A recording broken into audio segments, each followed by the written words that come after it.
bespoke radio for the masses. Headline edition, July 8, 1947. The Army Air Forces has announced that a flying disc has been found and is now in the possession of the Army. If the game is rigged, change the game. Game changer. I occasionally think how quickly our differences worldwide would vanish if we were facing an alien threat from outside this world. This is Fade to Black with your host, Jimmy Church, on the Game Changer Radio Network and KGRA, the Global Radio Alliance.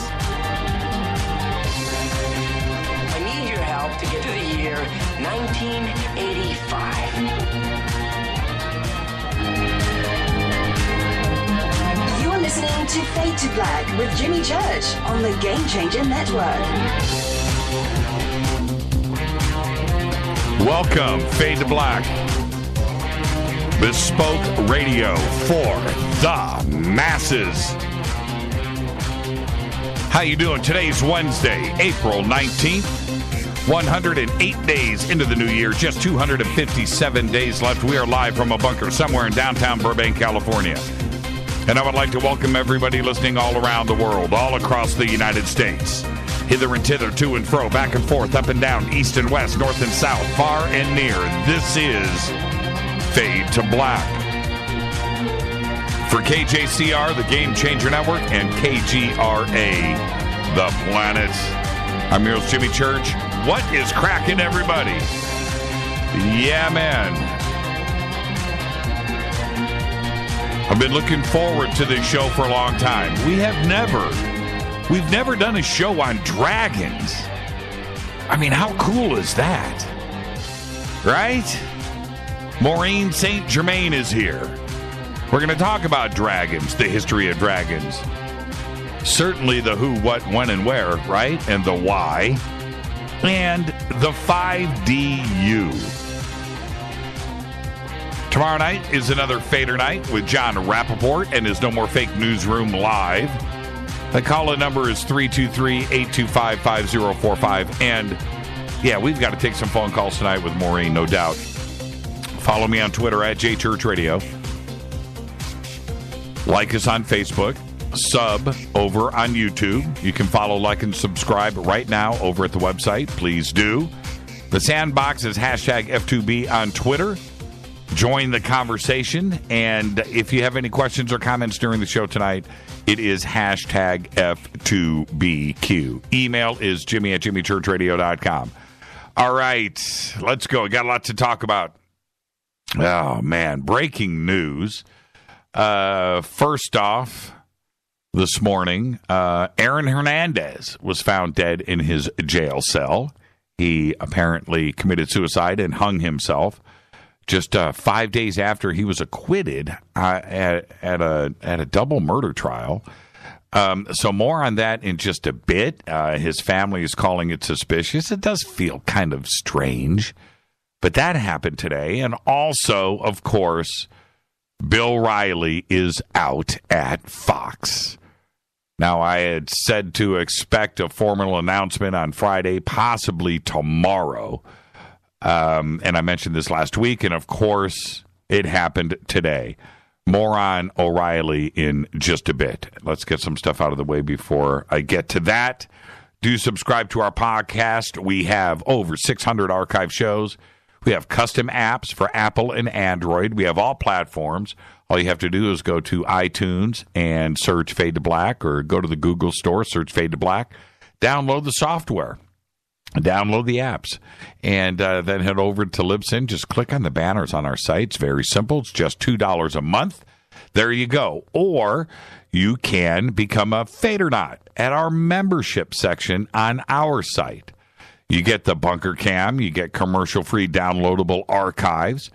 And if you get the Game Changer, you will also get your Fade to Black gear.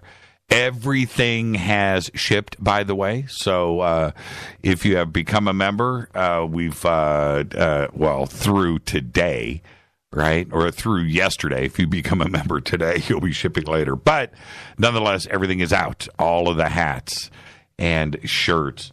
I have got, literally, here in the studio, if you're watching on the bunker cam, I literally have got hundreds of these. Look at that. The Fade to Black hat. Now, this is embroidered. If you're watching right now in the bunker cam and you can see this, look at that. Are those beautiful? These are beautiful. And I sign them right here, right? Okay? There you go. The Fade to Black hat. And if you can upgrade, we'll send you one. Okay, and a shirt. There you go. Check out all of our sponsors, Life Change Tea, GetTheTea.com, River Moon Coffee, Studio Dome Speakers. Click on their banners over at JimmyChurchRadio.com. Help yourself support the show. That's what our sponsors are there for. It's very simple. Click on their banners over at JimmyChurchRadio.com. Use the promo codes for discounts and free shipping. Everything is right there, everything that you need. Fade to Black blend, coffee, right? Everything is there. All right, Contact in the Desert's coming up May 19th through the 22nd in Joshua Tree, California. Yes, tickets and info are over at JimmyChurchRadio.com. Click on the banner, go to Contact in the Desert. Everything you need is there, food, lodging, all of the speakers, all of the information, and a full schedule is over at ContactInTheDesert.com. We'll be broadcasting Friday night, Fade to Black, live, and that's from 7 to 10 p.m. in the Lotus Room. Saturday night, I'll be hosting the Forbidden Archaeology panel with Graham Hancock, Robert Bivall, Robert Schock, Andrew Collins, Brian Forster, and Carl Lerberger. And then Sunday night, I'll be hosting the Disclosure panel with Nick Pope, Senator Mike Gravel, Jim Mars, Linda Moulton Howe, Richard Dolan, Patty Greer, and Scott and Susan Ramsey. Holy mackerel. And that's Sunday night, also in the amphitheater.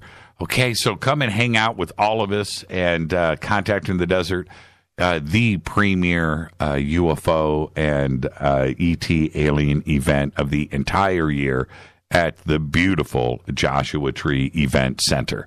Okay, go click and we'll see you there. It is exactly 1 month away. Today is the 19th. Wow. Unbelievable that another year has gone by. All right, let's get this show cracking. Happy birthday today to Rita's favorite, James Franco. Today is 39 years old. Tim Curry today is 71, and ghost hunter Nick Groff is 37. I had said last week it was just done in error, or I might have done it earlier this week, where I said Sean Bean was 71 years old. Turns out he's 58.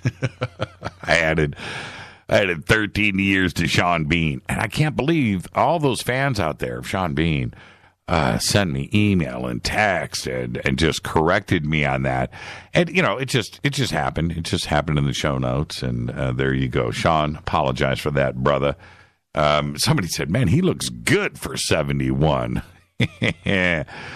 Yeah. Nick Groff today is 37. All right. On this day in history, OTD. Sad day in history. But that's what I'm here for, is to remind everybody, you know, of our past so we don't repeat it. Like this. In 1993, the FBI and Janet Reno launch an assault on the Branch Davidian compound, ending the 51-day standoff. The compound was burned to the ground, and some 80 Branch Davidians, including 22 children, perished in the blaze on this day in 1993. Fate or fact? It is mandatory for all North Koreans to vote. It's mandatory, even though there is only one candidate for each office on the ballot. That's a fate or fact.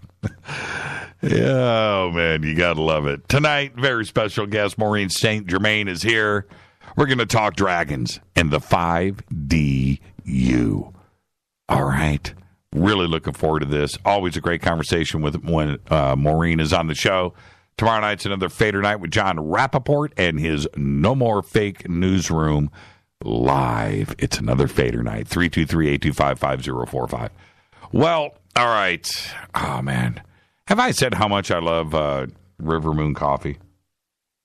I got to tell you. It's better Every cup is better than the last. Absolutely unbelievable coffee. All right, get yours. This is mine. Last week, sometimes I hate being right, but last week I said that you never, ever take a vacation if you work in Hollywood or the entertainment world in general. And I meant it. You just never take a vacation. You don't do it. And I know that for most of you, the audience, thought I was having fun, having a laugh. But I wasn't. I was dead serious. In Hollywood, you do not take a vacation. Take a day off. You got to take a day off. Go and do it. That's fine. You don't take a vacation. When O'Reilly announced his 2-week vacation, I knew right then he wasn't coming back. And so did everyone else in the business of broadcast, in the business of entertainment. All of us knew he wasn't coming back. I wasn't kidding. And I know it sounded funny, and I get that. I get that, Jimmy's just having a crack at this, and so, but no. You never take a vacation. He was due back on the 24th of April, which gave everyone time to work out the details. The lawyers, the programming executives, and the public relations office. They got to prep that statement, right? This is the method of operating with the entertainment industry. We get it out here. Okay? Let me tell you something. Anybody that's hosting the news, and I don't care what city you are in across the country, you get the anchor seat, you're the weatherman, the weatherwoman, right? The meteorologist, the sports guy. They never take a vacation.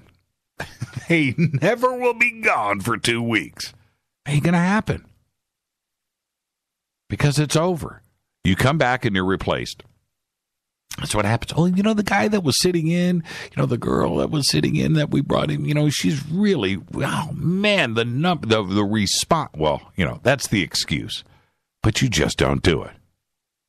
Well, I gave it until Friday. I gave it until this Friday. But they decided to break the news today. Fox said in their prepared statement, and I'm quoting here, after a thorough and careful review of the allegations, the company and Bill O'Reilly have agreed that Bill O'Reilly will not be returning to the Fox News channel. End quote. There it is. Fox is cutting ties with Bill O'Reilly, the biggest star in its 20-year history. The biggest guy on cable news. That's it, the number one show. Bill and Fox are synonymous. But they say that they've done this after the mounting allegations of sexual harassment and inappropriate behavior around the office. It just forced the network to end his program. O'Reilly has had a long reign as the top-rated host in cable news, but now Fox has lost their top 2 host. The top 2 on cable in just 4 months. After the New York Times reported on April 1st that O'Reilly or Fox, we don't know yet, paid $13 million to settle 5 cases against him alleging sexual or other harassment, the writing was on the wall. What I don't understand or don't know at this point was how much Fox knew. Was O'Reilly paying these women off in secret and Fox did not know and they just allowed him to continue because they didn't know?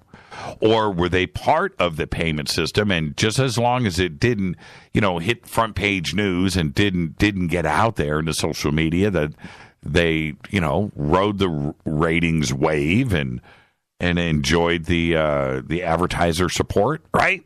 Okay, the money machine, is that it? I don't know. I would hope not.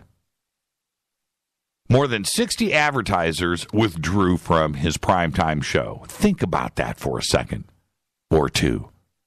Most would think that it's about the money. Well, it is not. It's what the advertisers were saying in public. Why they pulled out. That was the issue. This was not going to end. The only way it could end is by letting O'Reilly go. Then 21st Century Fox asked a law firm to investigate a complaint about a woman who said O'Reilly dropped efforts to make her a contributor to his show in 2013 after she turned down his invitation to visit his hotel room. After that investigation went down, independent with Fox, right? They said that's what did it for him. But that's not true. Women coming forward were not going to end either. O'Reilly has been silent since leaving on vacation last week. Silent until today.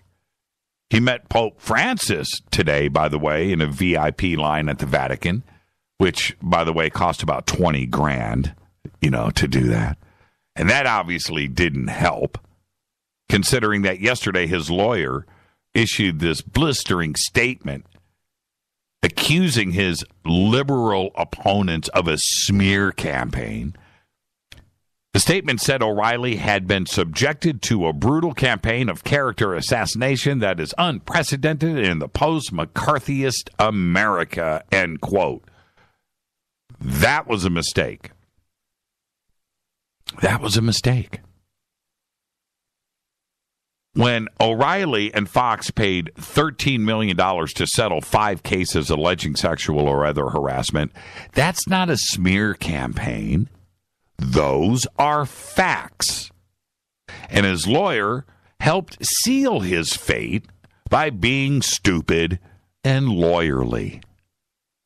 O'Reilly and his attorneys should have gotten out in front of this. Not go on vacation. You don't go on vacation. They could have gotten out in front of this. They could have issued an apology to the women, an apology to Fox and his audience, saying that he would seek treatment, that's what they always do, and that everything was in the past. He should have done all of that from the United States, on camera, on his show. Now, I'm not saying that would have saved his job, but it wouldn't have hurt. And maybe he would still have a future with Fox. But when you run and hide, that sends the wrong signals. And it shows the Murdochs that they've made the right decision.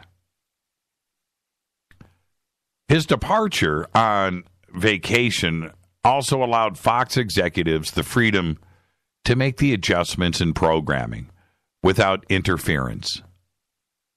They didn't have O'Reilly in the way. They didn't have anything going. It was very strange how quiet it was over at Fox this week. Even stranger, O'Reilly's silence. He's not around. And this was a real controversy.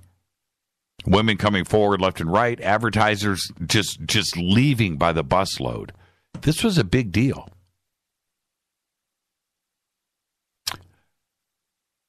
That 2-week window gave everybody the opportunity to sit down and figure out exactly how they were going to move forward. Starting Monday, Fox will air Tucker Carlson's show an hour earlier. And that's in O'Reilly's 8 p.m. Eastern slot. And they're going to move the ensemble show, The Five, from 5 to 9 p.m. On May 1st, 5-member Eric Bolling will debut a 1-hour program at 5 p.m., and Martha McCallum will make her first 100 Days show permanent at 7 p.m. So think about this for a second. This kind of programming change isn't easy. It's not easy. We're talking about the creation of programs, producers, sets, design, the entire, you have to have a production crew, everything that is involved in this, the logistics are immense, right? It's not easy. And with a sudden announcement today, it says that Fox was, to me, already working on this for some time. They had a plan in place well before his trip to Italy. This is the broadcasting, this is the network world.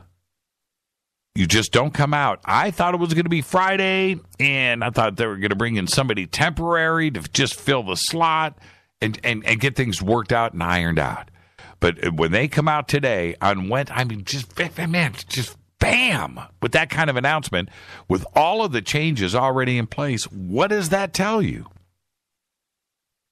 It says a few things, because O'Reilly's departure comes 9 months after Fox News founder Roger Ailes was forced out as chairman following another sexual harassment lawsuit by former host Gretchen Carlson, and allegations by at least a half a dozen women, all of which he denied, by the way.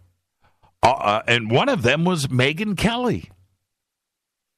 And Megyn Kelly, also clashed with O'Reilly, and she decided to leave Fox for NBC last December. The official announcement, I think, was on January 3rd.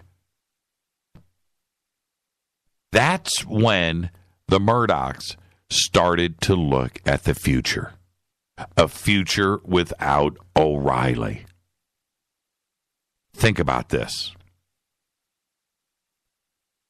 And to be honest, Bill knew. He knew.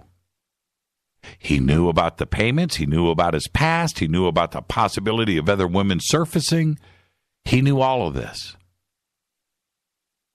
You could tell because there was a change in his look. Since December, the fire had gone from his eyes.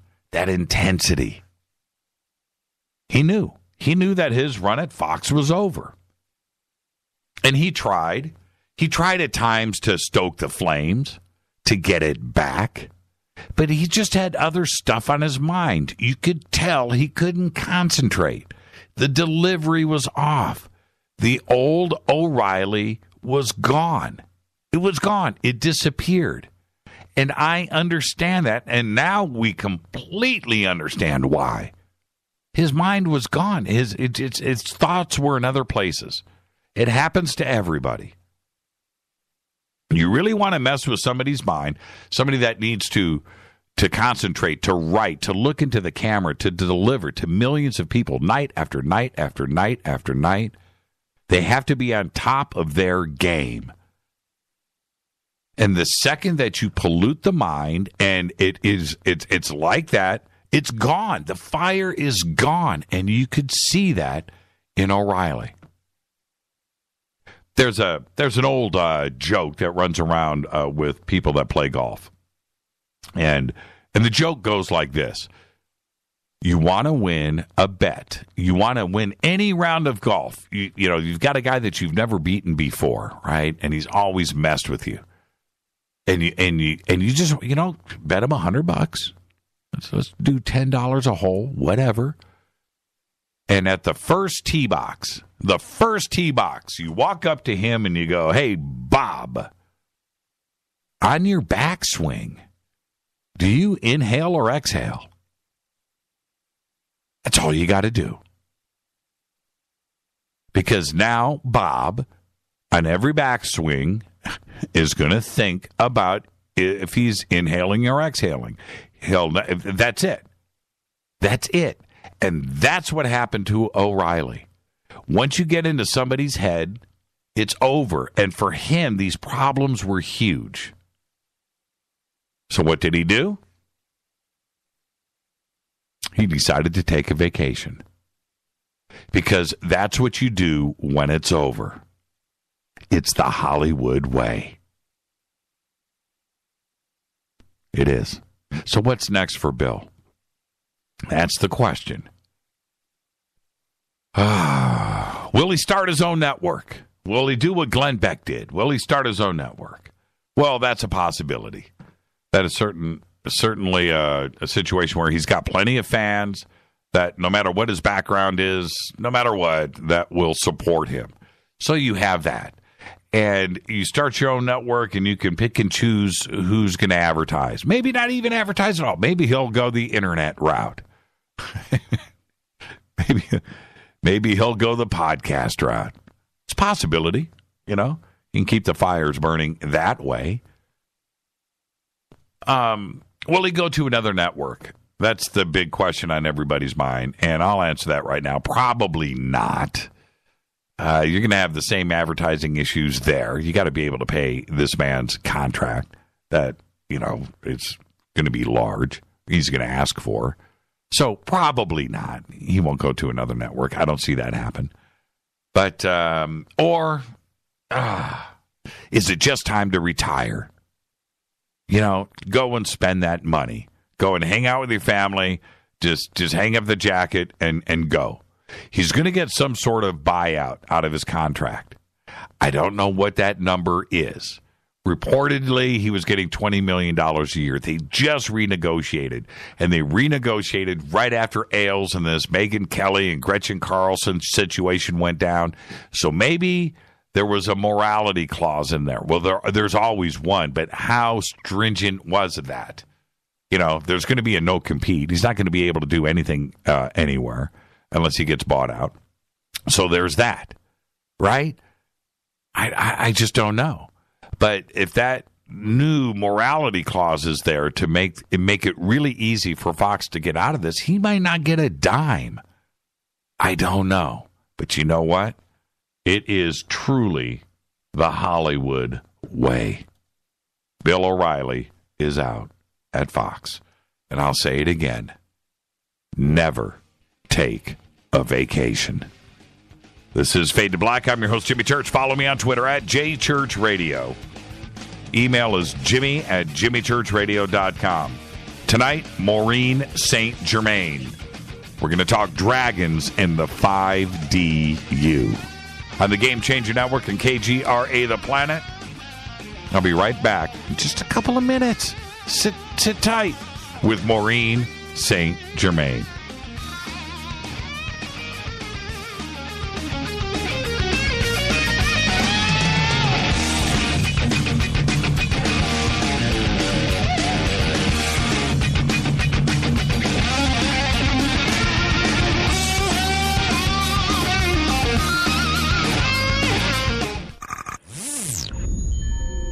You're listening to Jimmy Church, Fade to Black.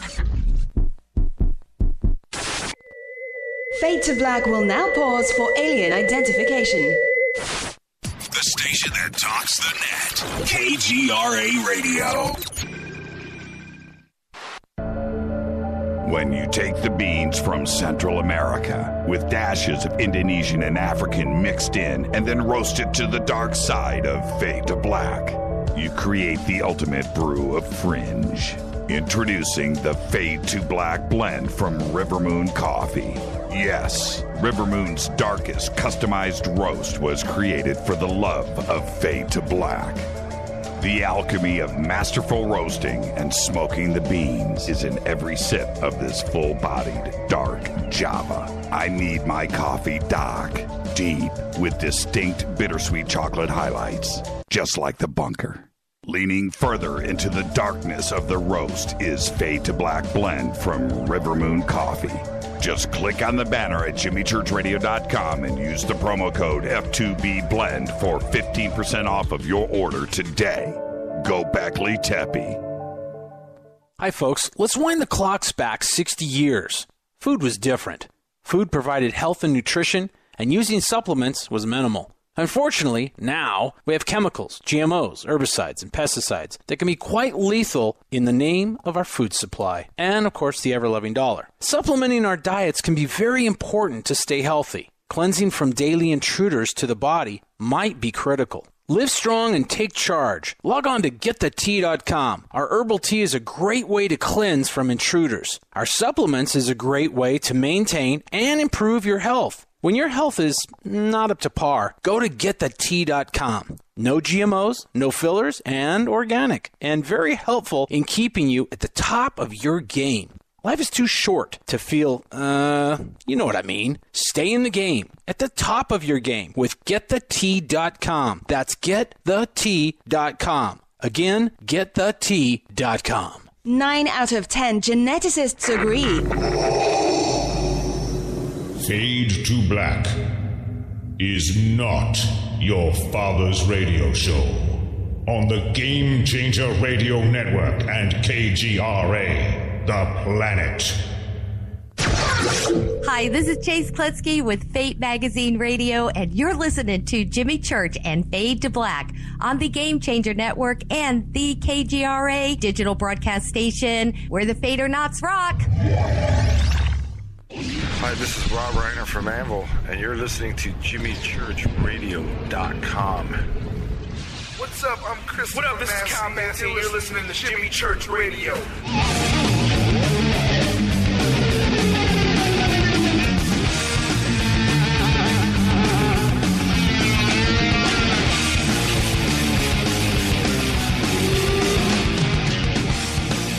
All right, welcome back, Fade to Black.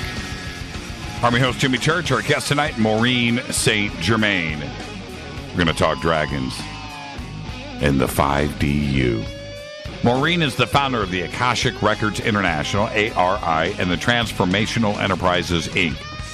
She has over 25 years of research and practical experience in the area of mystical and sacred traditions. Maureen has personal connections with angels, ascended masters, Hathors, and the divine feminine, and dragons. Her interests and studies include the training with the Essenes, Edgar Cayce, Tom Kenyon, and the Mayan Elders on esoteric mysteries from around the world. Maureen has taught in 14 countries, including Japan, Taiwan, China, Australia, Bulgaria, Egypt, Turkey, England, Scotland, Canada, Mexico, and the United States. Maureen has been featured in many magazines, trade publications, and national radio, including Fade to Black and Coast to Coast. Her books and CDs have been published into Chinese, Russian, and Italian. Like I said, tonight it's about dragons. Her website is MaureenSt.Germain.com, and I would like to welcome back to Fade to Black the one and only Maureen St. Germain. Maureen, good evening. Good evening. It's good to be here. Yeah, it's good to have you back, Maureen. Good to have you back. So, let's kind of start here. You've been traveling a lot, and you just got back from Asia, haven't you? Yes. I was in China and Hong Kong in March, and I was in Taiwan in January. And you were hanging out with our good friend Chuck right there in Hong Kong, weren't you? Yes, I was. And were you on his show, by the way? Well, you know what? He's not as good to me as you are. He loves you. But he's got a pretty cool thing going on over there, doesn't he? Yes, he does. And I remember, everybody's got a UFO story, and I thought, hey, nobody's ever asked me mine. Wait a minute. We've never talked UFOs on Fade to Black? Not with me. No. Is that right? That's true. Oh. We get started on the Akashic Records, and everybody goes, the phones go nuts, and we go nuts, and that's that. Right. I all the times that you've been on, I guess that's true. We've never talked UFOs. Well, okay. Well, hold on a minute then. Let's back up. Let's put the car in reverse. Let's back up a little bit. You've got a UFO story. I do. Tell me about it. My husband and I were driving home from being at the beautiful national park where there's a giant mountain, and we were looking at the mountain, and I energetically could feel something on my right. And I turned, and I saw an F-16 flying at eye level. Now, the river has dropped way below us because we're climbing up over the mountain pass. We are climbing higher, but because the riverbed has dropped lower, that F-16 can be flying at that level. And it goes by, and I think to myself, oh, there's another one right behind it. And I said it out loud, and I again told my husband, look at it, because I wanted to have a witness. Normally he wouldn't look at something. A second one right behind it, but there was no noise. So then I asked, because I'm plugged in, right? I can ask guidance. What was that? Right.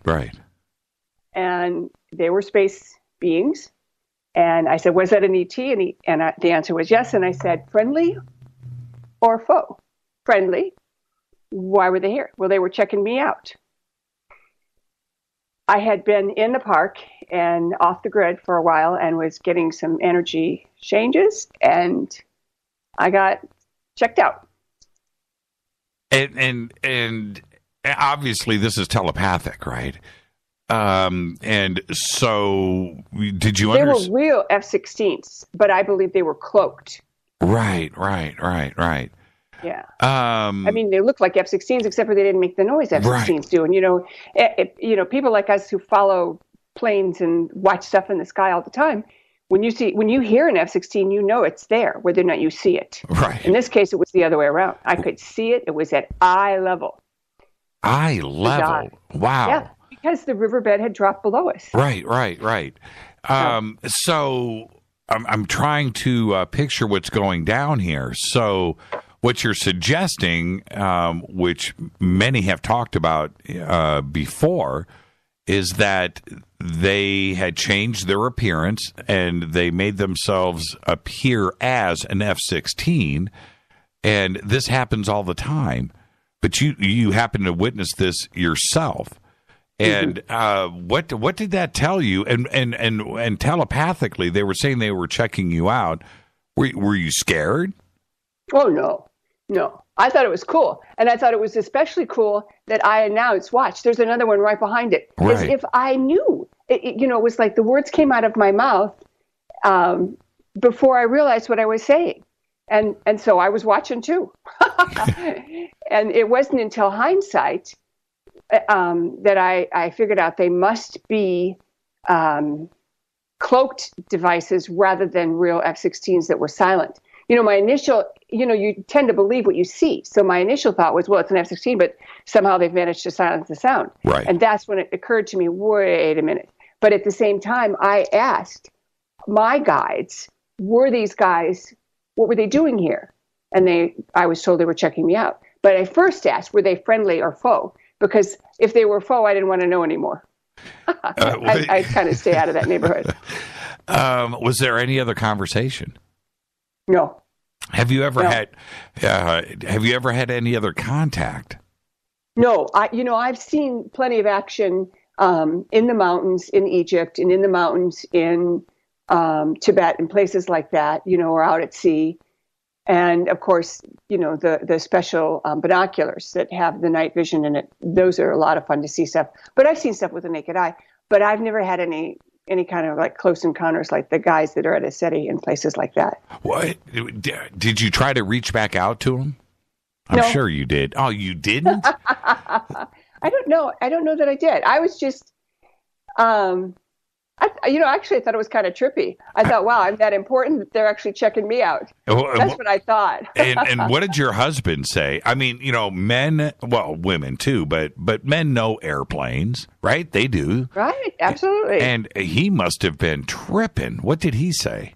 Well, he says that I attract this stuff. So he isn't surprised. I mean, he lays it all on, well, Maureen, what do you expect with Maureen around? That's fascinating. And, we just don't know, right, what we see. And that's, I find that fascinating. If, look, you're out, you're in a public place, you look up in the sky and you see whatever it may be. It could be a commercial airliner, could be an F-16, but you just don't know if it's something that is cloaked. And of course, that's the best cover, isn't it? I mean, it yes, just is. It had you fooled. Well, for a minute. For a few seconds, right. Was there, did you see a pilot? I did, but I couldn't see beyond whatever mask and goggles they were wearing. Like a hood of some sort, that they might be wearing. I could see into the glass of the jet itself, but I couldn't make out anything that would have been a defining piece. Yeah. I have seen many fighter jets flying, taking off, landing close. I mean, reach out and touch them. And there is nothing louder or more distinct than a fighter jet. There's nothing like that at all. And to see one completely silent, that's the dead giveaway. Man, I wish I would have been there. Yes. Well, it started out with the whole week in this park that has not much in the way of coverage for cell phones or anything. So it was a good place for me to chill. And there were a lot of chemtrails, and I was clearly aware of them and antidoting them and, cloud busting them, if you will. And they would drop out. They would completely disappear. And then a couple of days into this, I started to get a pain in the neck. And I turned to my husband and I said, have I been obnoxious lately? Because pain in the neck, I take quite literally. Somebody's being a pain in the neck. He wasn't being a pain in the neck, so it must be me. And he said, no, you haven't been. And I said, well, something's a pain in the neck. I wonder what it is. And as soon as I said that, I knew. And I asked, am I being a pain in the neck with all this chemtrails? And I was told to leave it alone because I was being too obvious. I was too noticeable. Mm-hmm. So then I quit doing it. How long did this last? Probably 20 seconds tops, because the two jets were pretty close together, and you know how jets fly in formation, the F-16s that fly in formation. Right. So it felt like they were in formation, even though they were on the riverbed, and they couldn't have flown where we were, 50 feet or 200 feet from the riverbed, because they wouldn't have had the depth below them, Right. They had this area that was the riverbed that they could drop into, like a canyon, just like in Star Wars. Yeah, I was just thinking the same thing. That canyon. Right. Yeah, that would have been loud.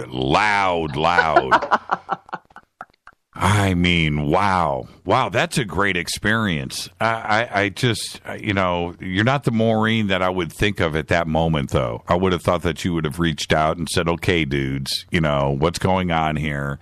Come back. Let's talk. But why did you? I hadn't been talking to you lately, so I guess that's what I'll do next time. It just got away from you. It did. I was really excited, Wow, that's so cool. What year was this? Maybe 2 years ago, 2 or 3 years ago. Right. Wow, great experience, Maureen. And when something like that happens for you, not that you need a whole lot of verification or confirmation, but what does that tell you about benevolent, the entire question of, are they here to hang out with us, or are they here to take over the planet? What does that tell you when you have an experience like that? Well, I was aware that I had taken a huge energy upgrade. And I was also aware, I work in the sacred geometry field, right, and I took an upgrade on my Merkaba, the energetic field around the body. And there was a time when the Merkaba that I was wearing was the most evolved version on the planet. And I did not come to this conclusion. I was told this by a couple of students who were checking me out and looking at it and trying to figure out what was going on. And they asked, and that's what they were told, and I verified it, but I didn't get told it in the first place. In my case, I have been so concerned about aggrandizement. I've known so many people who are highly gifted, highly capable, and they lord it over everybody, and they're impossible to work with. Or they're just so arrogant that, their gifts kind of fade in their beingness or something. So I've always been rather reluctant to step out and say, I'm doing this work, or I'm holding this energy. So for me, in that moment, that was the validation of the work that had occurred. Right. That's the way I took it. Because, and remember, I was asking, were these the good guys or the bad guys? And I was basically told it was the good guys. And in answer to your question, I think there's a lot of support from the benevolent ETs. And I have felt this way for 30 years. I've had a long time connection, and I'll use the word love affair with benevolent ETs, not any one particular group in particular, but the awareness that there's a part of life that is actively engaged in ensuring our success. And to that end, I am totally convinced that we're not going to enter into World War III, and no matter what anybody does, it's all posturing because all the equipment has been disabled. There is no way things like that can occur anymore. It might have been possible at some time in our history, but we've moved way beyond, I'll use that word, that checkpoint or that turn in the road.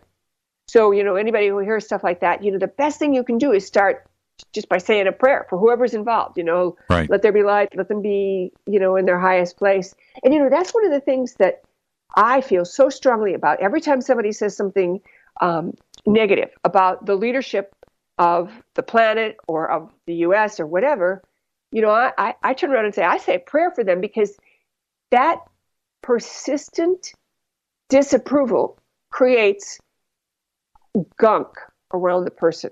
And it's harder for them to be their best self than before. Right. And while I don't blame people for having opinions, I'm certainly in agreement with a lot of them sometimes.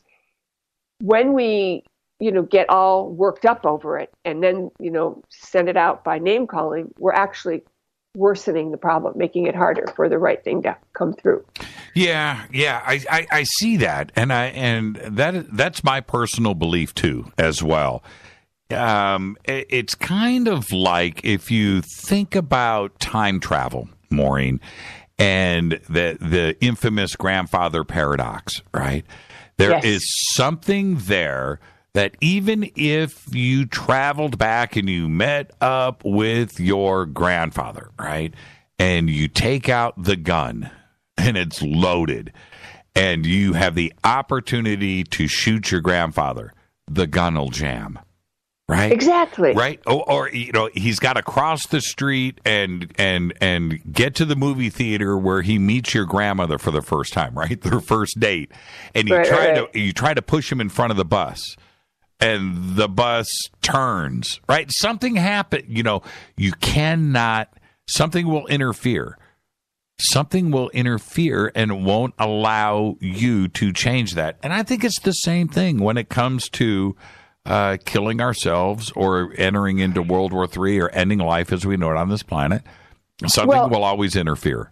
The thing is, if you also take into comprehension the idea of multiple timelines, and I have experienced multiple timelines, and what I will say in your storyline, what I would add to it is that the version of you pushing Grandpa in the street fades away because there isn't anything to support that except for one person. Right. Where the reality is supported by the connection of others participating in the reality with you.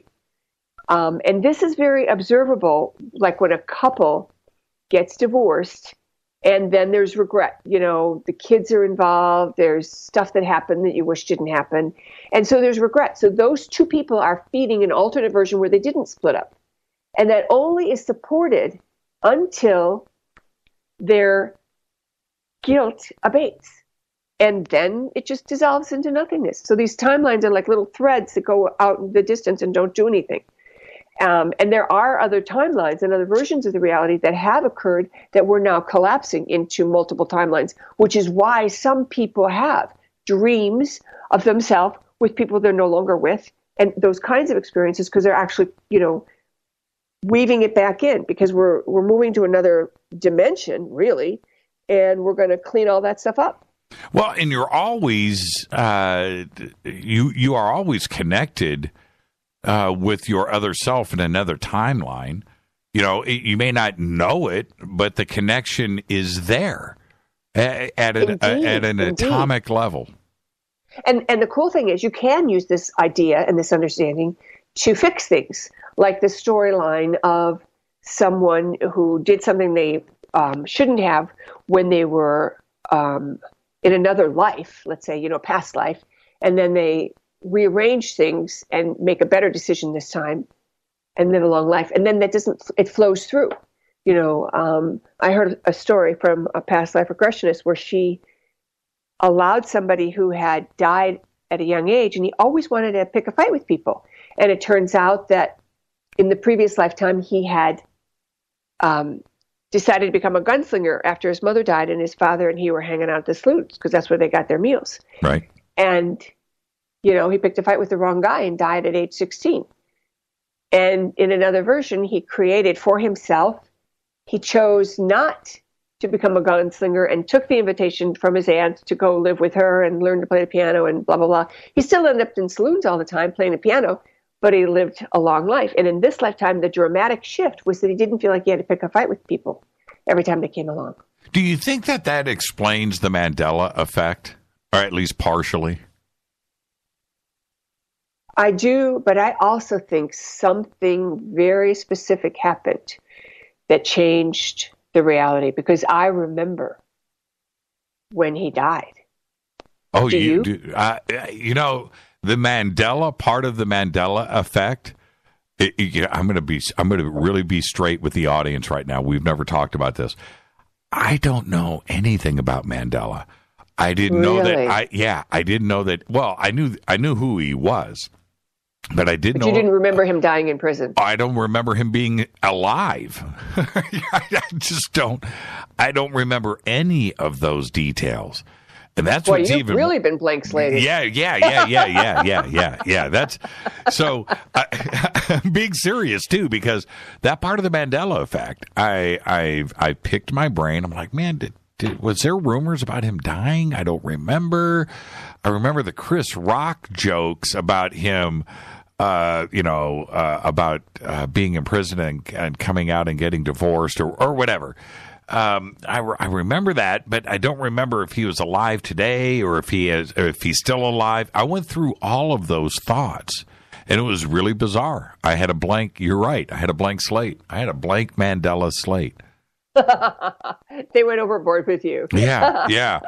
But I've had my own little my own little things with the Mandela effect that we don't need to go into those details, but that I question things, and not so much the if it's cup of noodles or cup-o noodles and what do you remember, which by the way is pretty bizarre. The cup of noodles thing is pretty trippy, but mine is more about personal experiences, and it messes with me. It messes with me a lot. And I really don't know what's going on there. I don't.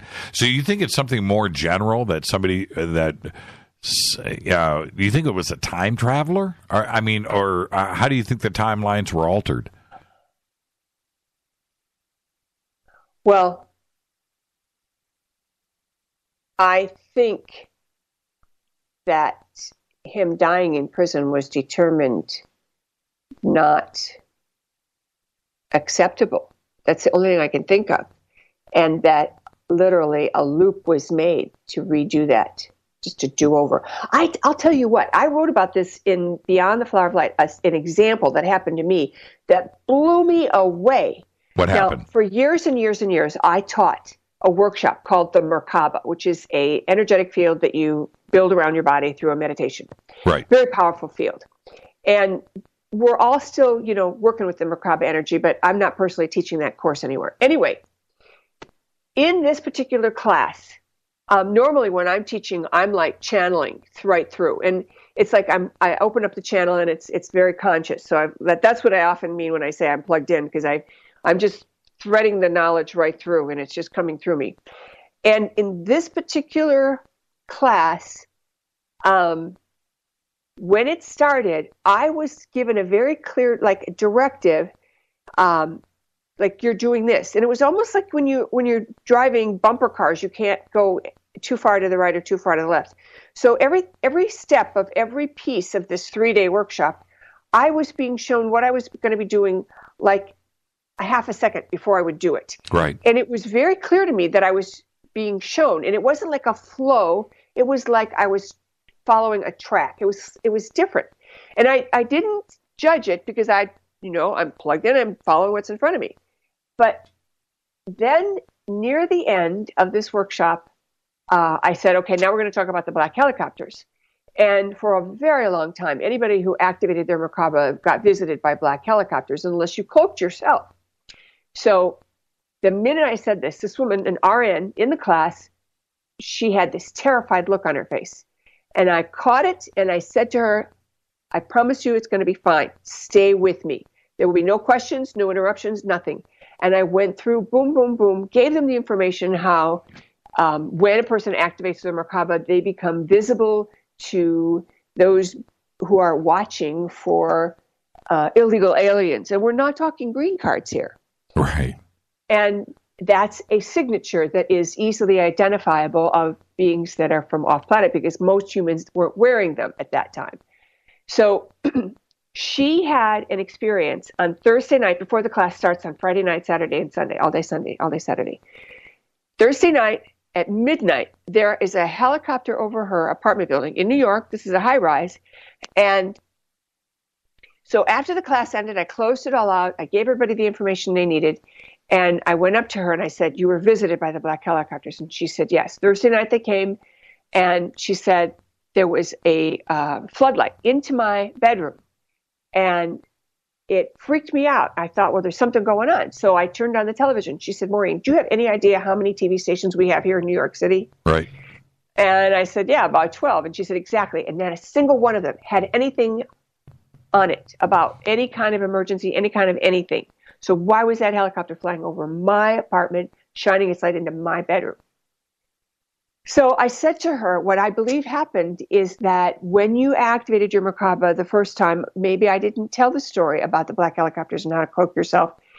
And so they followed you back in time to find out where you came in as an ET, because they didn't identify you as a human wearing a Merkaba. They identified you as an ET who happens to have a Merkaba field. That was my take on it. Yeah. So that was a timeline where I literally redid the timeline. Right. And so that's what I think happened with the Mandela effect. I think something happened that at some level, a bunch of, because a lot of stuff, and this is something that a lot of people don't realize, even if you believe in God, God herself or God himself does not know everything that's going to happen. Because if she did, she wouldn't have bothered with the creation. She would just read the book. That's right. 100%. That is one of that. Well, we have to take a break right here, but that's one of the best points that we can make on this. I totally agree with you. I totally 100% agree. I mean, what would the alternative be, right? Right. Yep. Our guest tonight, Maureen St. Germain. Now, I promise dragons. We're going to get to the dragons. Yeah, we're going to get to dragons. Somebody just tweeted, could a UFO cloak themselves as a dragon? Whoa, that's a good one. We'll find out when we come back. Probably the other way around. Our guest tonight, right? Maureen St. Germain. We'll be right back. Stay with us.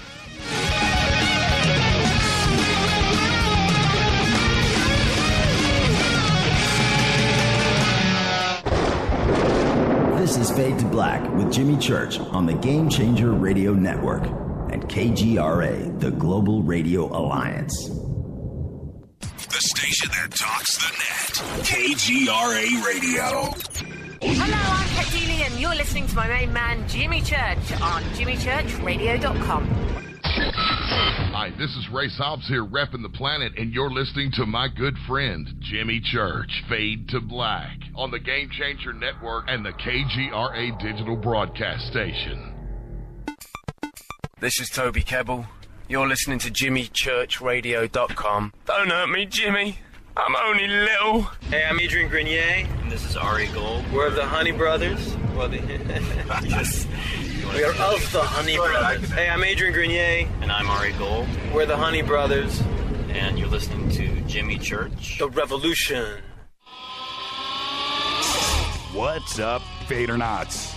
Studio Dome loves Fade to Black and the F2B audience so much that they have put together the ultimate stereo Bluetooth system. They've done it just for you. Man, check this out. The Studio Dome SBB2 stereo system is here. It's featuring 2 Studio Boombox 2 SBB2 wireless Bluetooth speakers, packed in its own custom hard shell case. This Studio Dome system features the very latest in stereo Bluetooth technology. The 2 full-range boomboxes are in true wireless stereo. You've got to hear this. It's amazing. It's just $129, and use the promo code JCRTWS, and you'll also get free shipping. It's simple. Just go to jimmychurchradio.com, click on the Studio Dome banner. Go Beckley Tepe. Balance of Nature's fruits and veggies. I was diagnosed with congestive heart failure. I went from being able to work 14, 16 hours a day with no problem to where I could barely walk a block to the store. I went on to the phytonutrients about 6 months ago, and within a couple of months, my medical doctor had cut my prescriptions down in a little bit smaller dosage. The next time I went back a month later, I walked into the doctor's office and he says, "My gosh, what's happened to you? You don't even look like the same person." He looked at my legs and the swelling had gone down. My blood pressure was down. The venous stasis ulcers that I had had on my legs for the last 4 or 5 years because of the poor circulation were all healed, and I'm feeling far better. The new challenge will allow you to receive 2 months of Balance of Nature's fruits and veggies free. And we'll even ship them to you free. Call now for details. Call 1-800-246-8751. Or go online to balanceofnature.com. Use promo code TALK. This is Micah Hanks of the Gralien Report, and you're listening to Jimmy Church on Fade to Black, across the globe on the Game Changer Radio Network and the one and only KGRA Radio, The Planet.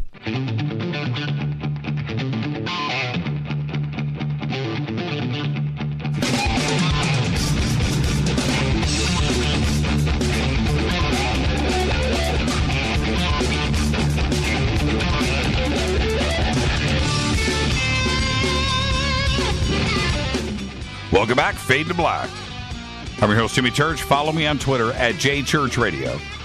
You can follow Maureen at TEI Incorporated, or you could just punch in on Twitter at Maureen St. Germain. It'll pop right up.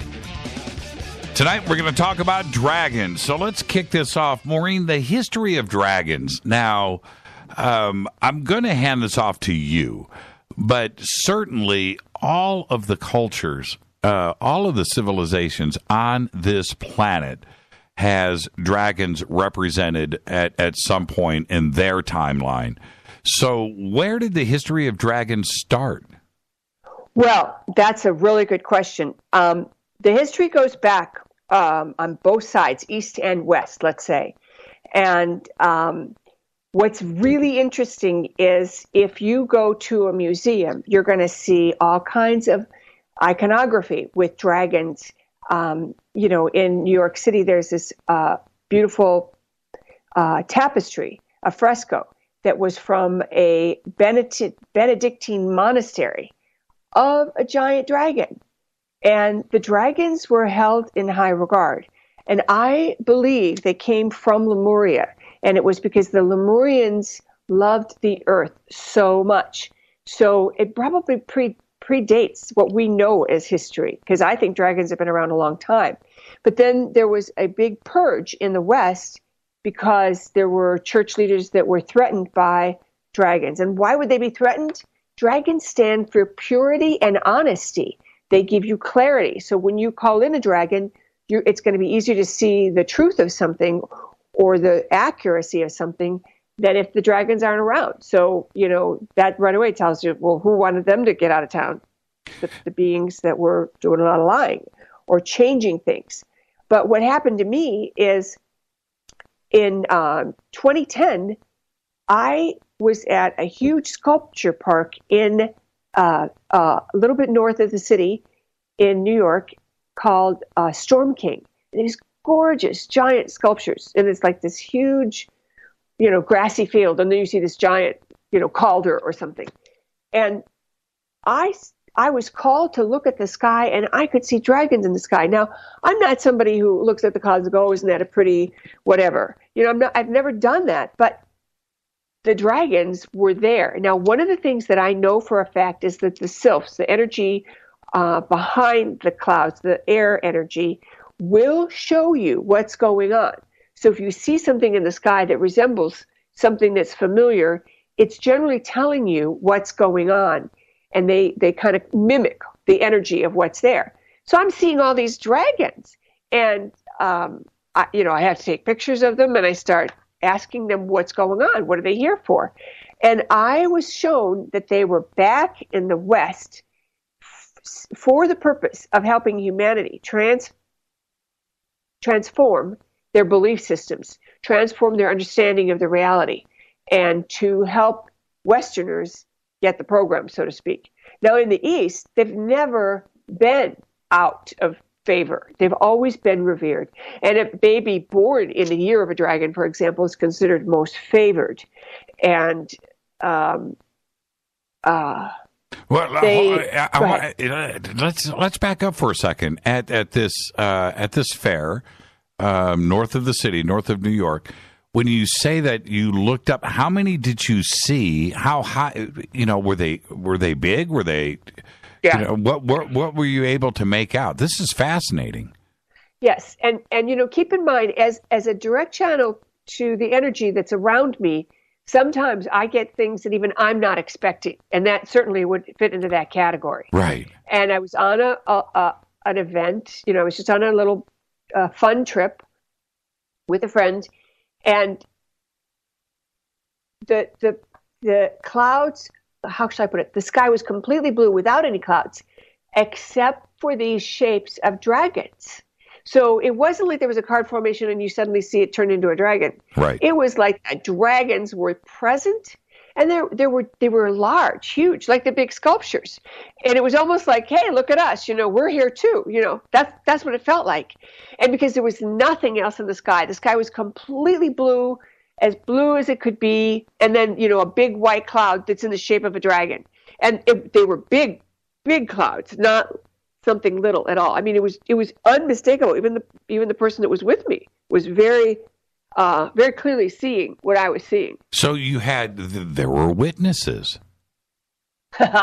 Indeed. Wow. And you took pictures. Yeah, I did take pictures. And I have some of those on my blog post, Maureen St. Germain blog.com, I think it is. Oh, can you, during the break, let's get those up in Twitter, or at least send us the link. Or you know what? I'm going to send the Fadernauts out. Go to Maureen's blog and post I've got a special page for them set up with a little meditation download as a gift. MaureenSt.Germain.com/glow, GLOW. Okay, hold on for a second. Maureen St. Germain. St. Germain. I got to see this. Okay, /glow. Uh-huh. Okay. And then there's a link. The pictures aren't there, but the links are, and it should take you right to that. I'm going to do it with you, so I make sure you find it. But, those pictures were pretty cool. This is, I apologize for this, everybody. This is not the best radio, but to do things like this. But I got to see these pictures. So glow, right? /glow. The glow. Okay, I've got them here. And then scroll to the bottom and you'll see there's a couple of links to the... Man, they were there for a second.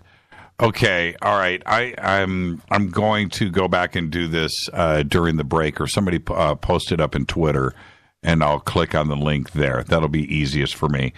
Yeah. Okay. I apologize too. I should have sent that to you ahead of time. That's quite all right. Yeah, I'll find it. And once you look at my blog, you'll find it. You can just Google Maureen St. Germain and Dragons, and you'll find the blogs. Okay. I can't wait to see these. We'll get it up during the break. Now, there's one. Okay. So let's back to the dragon thing. You have Europe. You have, of course, Asia. You have, just about every culture. I went back and I did this a few months ago, and I was going through, and just about every, you have Greece, right? They had their own version of the dragons. You had the Slavic cultures, Armenia. Of course, India has their own version of dragons. Persia had dragons. Jewish culture in religious texts talked about dragons. Chinese, Japanese, Vietnamese, Korean. Everybody was seeing something, Maureen, right? And now, do you think that some of this could possibly be a dinosaur in nature? In other words, just happened to survive the extinction and was still surviving and flying at some point in our culture too as well? Do you think that is a possibility? I think anything's a possibility, but I don't buy it personally. The dragons are warm-blooded, and they are not, like the reptilians, which are cold-blooded. So they're warm-blooded beings, and they nurture their young and keep their young's eggs warm. So that's like diametrically opposite dinosaurs or anything reptilian at all, because I questioned that too. I followed that thread and thought, wonder if. Right. But I came up empty. And so that's kind of where I'm at on that. Yeah, and they, no matter which depiction that you're looking at, whether it's Chinese or Greek, or European, Northern, it doesn't really matter. They're all very, very similar. So the experience is the same, isn't it? It is. And in all cultures, believe it or not, the word dragon means clarity. Oh, I didn't know that. Are you suggesting, I need your help on this, are you suggesting that the dragons are a type of angel? Actually, they are an elemental. And that means that they don't have the four lower bodies that humans do, the physical, mental, emotional, etheric bodies that we have. Right. But they have the energetic ability to move from fourth down to third. They can shapeshift. And that's why I made that joke at the end of the right before the break. It was the other way around. It was the dragons impersonating a spaceship. Right. And then there's also fifth dimensional dragons who are actually helping humanity hold and anchor in that higher vibrational frequency. So the dragons, their energy is so, first of all, they're elemental beings, and the elementals means they don't have to have the emotional bodies and mental body interaction that we do. So it's more of a pure form, like your dog or your cat, but it has intelligence, so it can interact with you. You see. So are they actually physical, or are they switching between the two? I believe they are fourth dimensional. So if you're not vibrating at a higher dimension, you won't notice they're there. And they're not 3D, so they're not physical at this time. But I think they were, because there was so much visual. Right. There's too much iconography out there. In every form of art, as you've already named, all these different cultures, there was just too much out there. And one of the cool things about all of this is, once you start talking about dragons, all of a sudden you find, in a crowd, there's 20% of people say, "Oh yeah, I love dragons," blah blah blah, and where did that come from? There are examples, and this happened in China. It was about a year ago, where they find this fossil of what they were calling a flying dinosaur, right? And I'm looking at it, and it's a dragon. It's a dragon. It's a dragon. And Cool. it was one of the most fascinating. It's one of the most preserved fossils of any dinosaur. But you look at the imprint and you look at the wings and the head and the shape of it is a dragon. And for some reason, and I understand it, they fell short of calling it a dragon. Right, but there it was, and so before we think that that they've never existed or there isn't a possibility, or that what are people seeing, and you look at this, it's a dragon, and for it to come out of China, I thought, good for the Chinese, right? But they fell short of calling it a dragon. Interesting. Well, I'm looking through my archives right now for pictures that I have collected, of visuals. I've had dragons show up in the fire. Like how your fire jumps around, right? Like that, right? Well, send those to us on the break. Okay. Now, when we look at these different cultures, whether it's ancient Jewish religious text or Japanese, Korean, Chinese, which we think of first for some reason, I don't. I look at not only the Greek mythology when it comes to dragons, but the representation in Europe of the dragons. With the cultures, what's the difference between the way the Chinese look at the dragon and let's say Europe? Well, for one thing, they were always held in high regard, and so the Chinese look at dragons in a very reverential way, and the year of the dragon of the 12 zodiacs. In the Chinese astrology, for example, a baby born in a dragon year is considered most auspicious. And it was also the symbol that the emperor would use that became like a signature that only the emperor was able to use as a symbol. So the idea of a dragon in the Chinese energy is, fierceness, strength of character, authenticity, and it's a way to learn a behavior. Like a dog acts like a dog. Okay, most times dogs act like dogs. So dragons act like dragons, and their way of acting is they wouldn't know how to not help humanity because that's how they're programmed. Right. And they don't know how to not help you see the truth. So, if you're into cover up and you don't want to know the truth, you don't call them in. But what I have found, and this is really important for the listeners, is that when you say to yourself, okay, fine, I want to check this out. I want to know if I have a dragon. Close your eyes. When we take the next break, you close your eyes and you ask, if I have a dragon that's helping me, or if there are dragons that can help me, I want to see them, I want to feel them, I want to understand what's going on. Right. And keep your eyes closed and then ask their name. And a name will drop into your brain. And that's the name of your dragon. And once you know the name of your dragon, don't tell anybody else, because it's the equivalent of being able to command them and give them jobs to do. In China, or let's just say Asia, but the Chinese dragon is like uber smart, right? And that's that culture.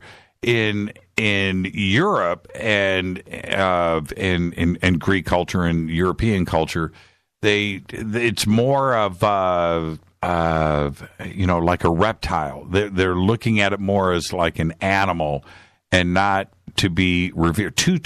Now, are they experiencing dragons, but different types? Yes, because there's water dragons, there's air dragons, there's fire dragons, and there's earth, air, fire, water.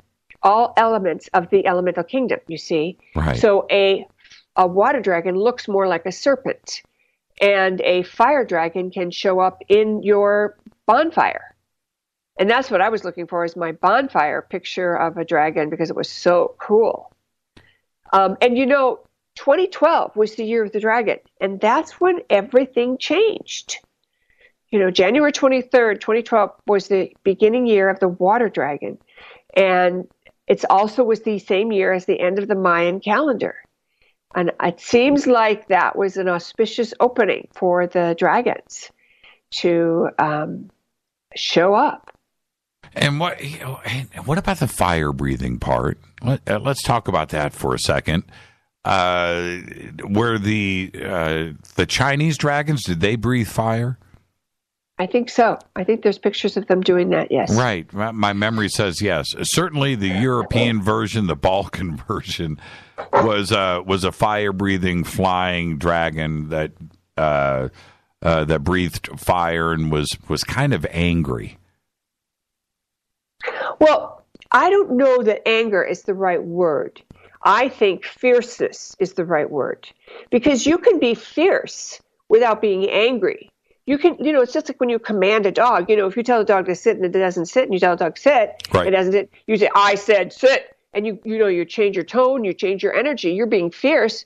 Somebody who comes along when you hear the third one might think you're angry at the dog. Right. But in truth, that's fierceness. And I think that's the difference, because fierceness is authentic raising of the fire in a person. I mean, that's what fire is, right? It's the energy of passion.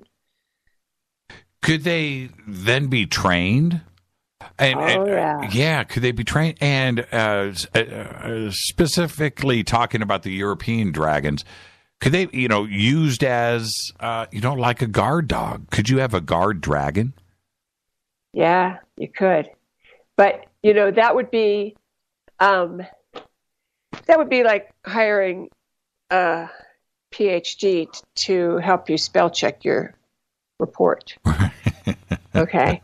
So it would be, what do they call it? Underutilizing their talents. Right. So, you could actually instruct your personal dragon with the job of keeping an eye on all of your property.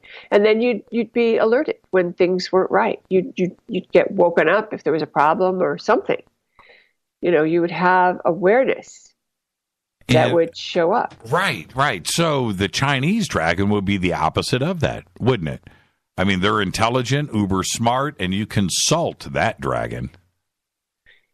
Yes. Well, consult is not the right word. You implore its blessing or its assistance. Right. The opposite of one that would that you would be training. Right. It would be the opposite. Well, see, training isn't necessarily doesn't imply superiority. I mean, first time I took a tour to Egypt, the man trained me to lead a better tour. So I didn't consider myself stupid, nor did he. Right. But I needed some guidance because I was inexperienced in that category. So I would say that training a dragon is like teaching it your preferences about life. Right. About what you need in life, what you're looking for, what you're concerned about. And the dragon, on the other hand, will bring to the table skill sets that will give you a greater ability in the reality, because the ability to perceive what's going on is the big problem nowadays.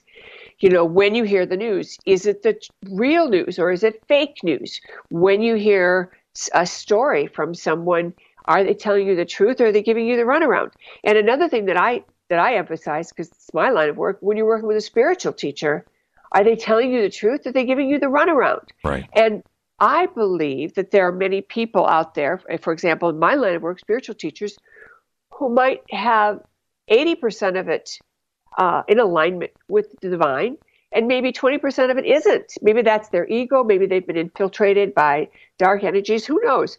But, if you have the abilities of the dragon behind you, then you could still study with such a teacher, learn what you could learn, and filter out that doesn't serve you, that isn't quite right, and not be full of judgment or anything. Just keep going, benefit, and keep going. It's like when we go to the grocery store, we try the samples if they appeal to us, but we don't have to buy them. just the ability to have the discernment. Oh yeah, this is interesting, not for me. Do the two dragons interact with each other?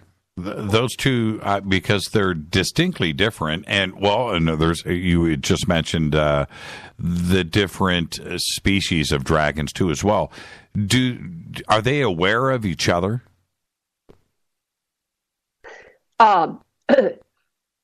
Yes, all dragons would be aware of all other dragons. And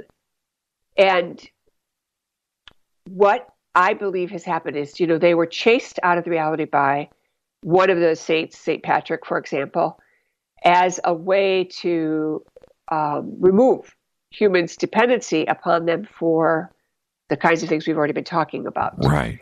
And so the idea that the primary focus, the primary energy behind a dragon is clarity and love of Mother Earth. So, if you love Mother Earth and you know people that are like this. I mean, I am constantly admiring trees. I love Mother Earth so much.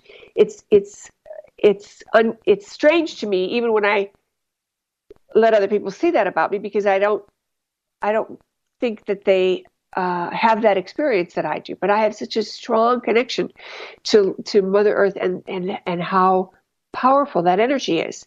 And what we are doing on the planet when we go 5D is we're going to be anchored into Mother Earth and energetic energy and a fifth dimensional place. And we're going to be able to hold all of it together. And that's like never been done before. So I believe that the energy of the dragons is very purposeful, that it's, I'll use the word back in the West, and their appearance is showing up, and lots of people see dragons, not just me. And, what happens is once you know that they're there and how to use them, and I'd really like to share with the audience how to work with the dragons, because I think it's very cool that you could actually not even have any understanding of it, not have any belief in it, and still be able to get benefit. Yeah, and let's take a break right here, which we have to do. When we come back, I want to talk about that. If you name a dragon and you do that, which version are you calling to you? Don't answer yet, Maureen. We'll do that right after the break. And there's a zillion questions that we have right here on Twitter. Our guest tonight, Maureen St. Germain. This is Fade to Black. I'm your host, Jimmy Church. More with Maureen and dragons right after the break. Stay with us.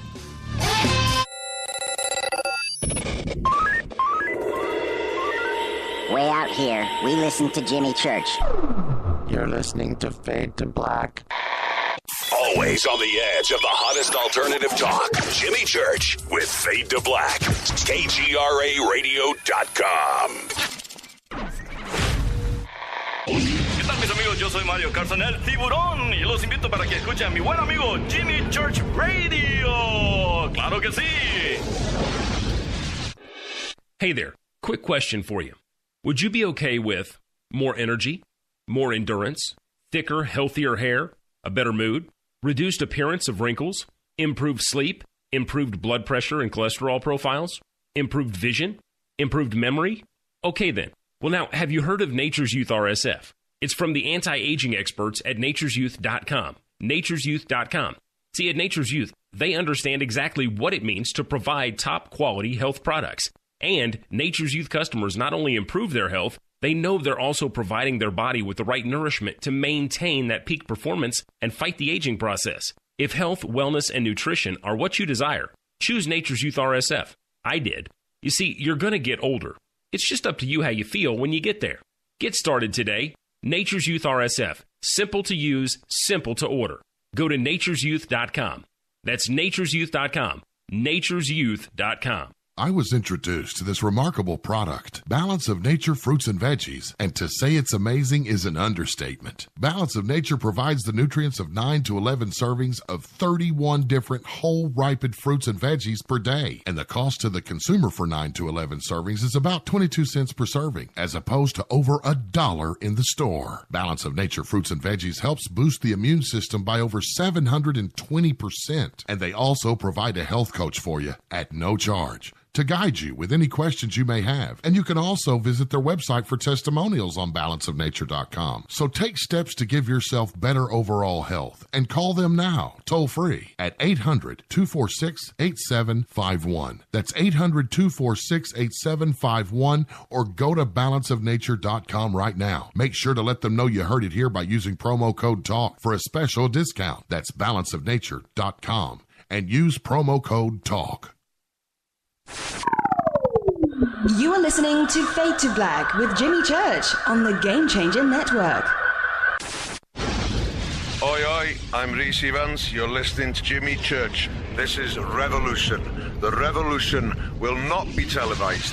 The revolution is on radio. Ciao.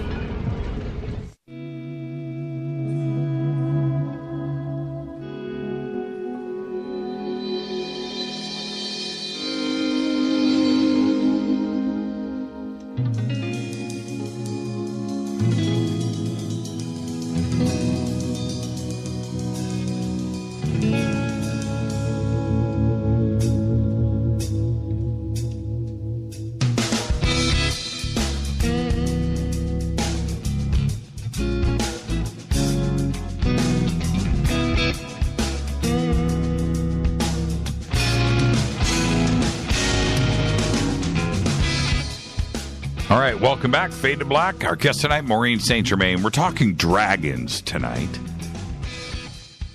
I'm going to open up the phone lines. The phone calls have been coming in. I've been ignoring them. So obviously you guys want to talk to Maureen about dragons.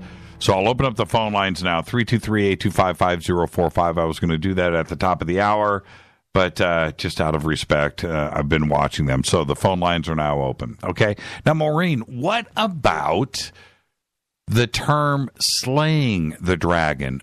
You know, where did that come from? I worked on an album with Ronnie James Dio many years ago, and that album was called Slaying the Dragon. If they're here to help us, where did that come from?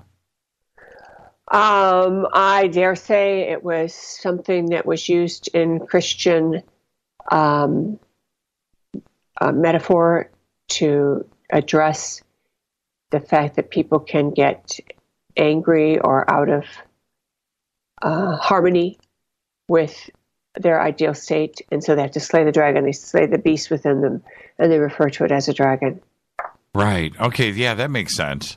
And then there's the other part where dragons, certainly in Europe, I can't speak for Asia. I'm sure that they do this too as well. But in the Mayan culture, where they're protecting buildings, right? You see the gargoyle dragon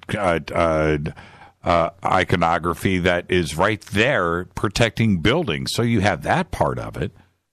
Right. Well, certainly, gargoyles are another category of elementals, and they are also helping to clean up the earth because they're capturing. Gargoyles' whole purpose is to capture the dark energy so it doesn't enter the house or the church. And you don't realize that's why they're there. It's not like, there's, oh gosh, we got this ugly thing going on. It's because they were meant to swallow up the darkness like a vacuum cleaner, And you have that in some of the pyramids right here in Central America with Mayan culture and in Mexico City too as well, where the dragons are represented too. It's not exclusively European or Asian. They were seeing something here in North and Central America as well. Yes, that's all true. Yeah, and I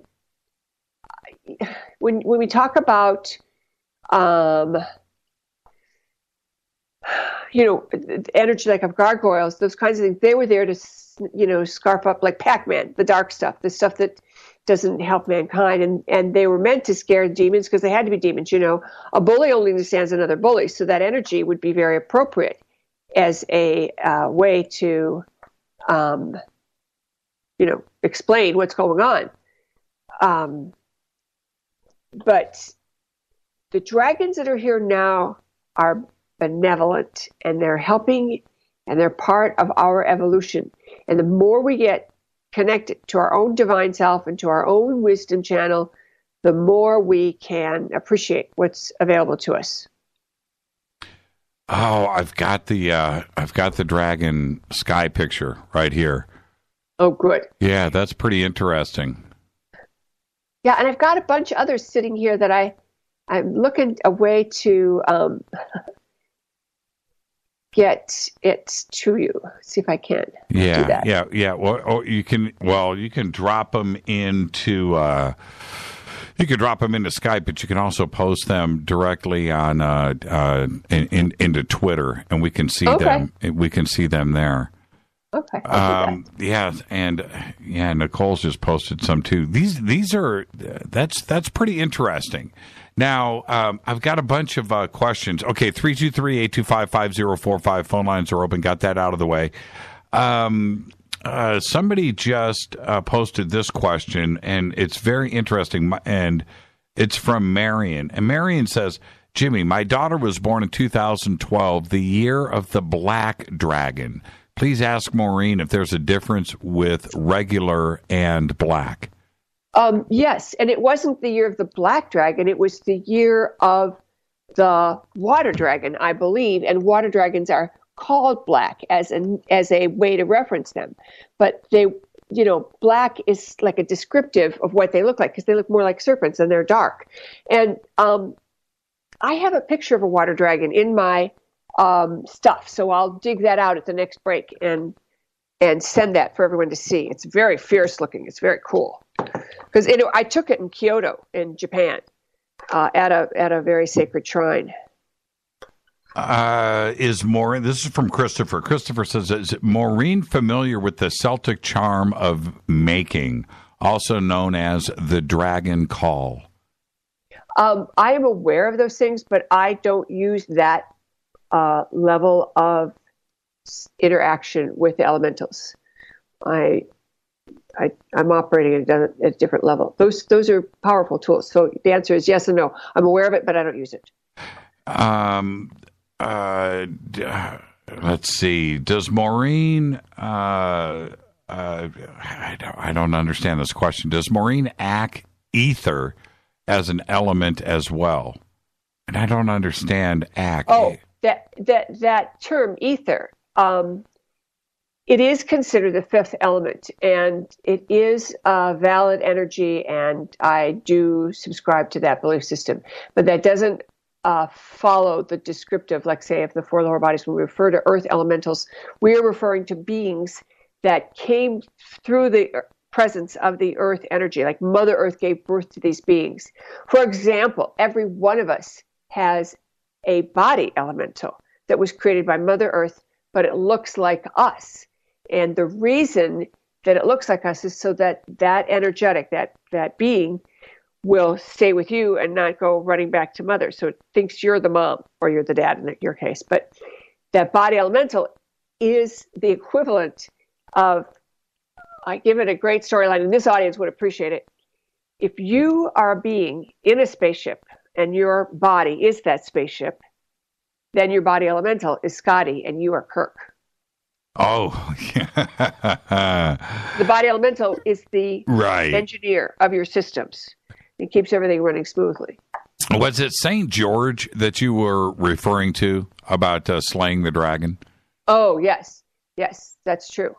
Yeah, I'm looking at pictures of that right here. Oh, and it was acknowledge ether as an element, and you just answered that. Yeah. Yes, I do.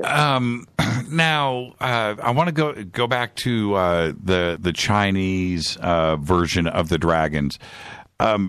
In Chinese culture, is it? I mean, from like birth, children, are dragons just part of the culture over there, as opposed to here?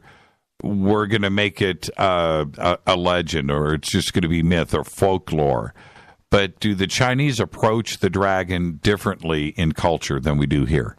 Yes, they do. As a matter of fact, they revere the dragon, and they use dragons as protectors. And they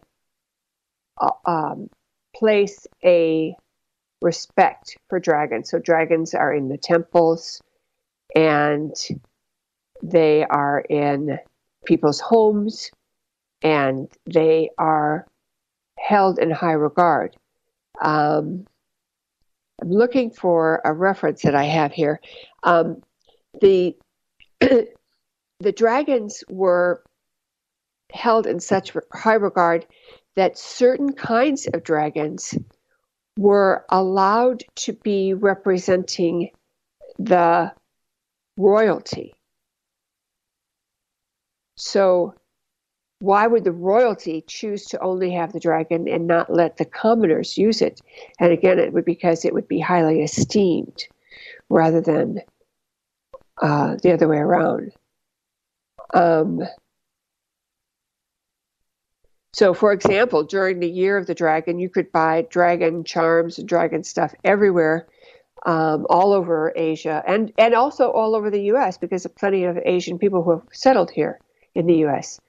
And you still can. I mean, anytime I go to Asia, somebody's always saying, bring me back a nice dragon, So, yeah. The dragon was so treasured that in Chinese culture, the dragon became this symbol that was reserved for the emperor, especially the 5-clawed dragon.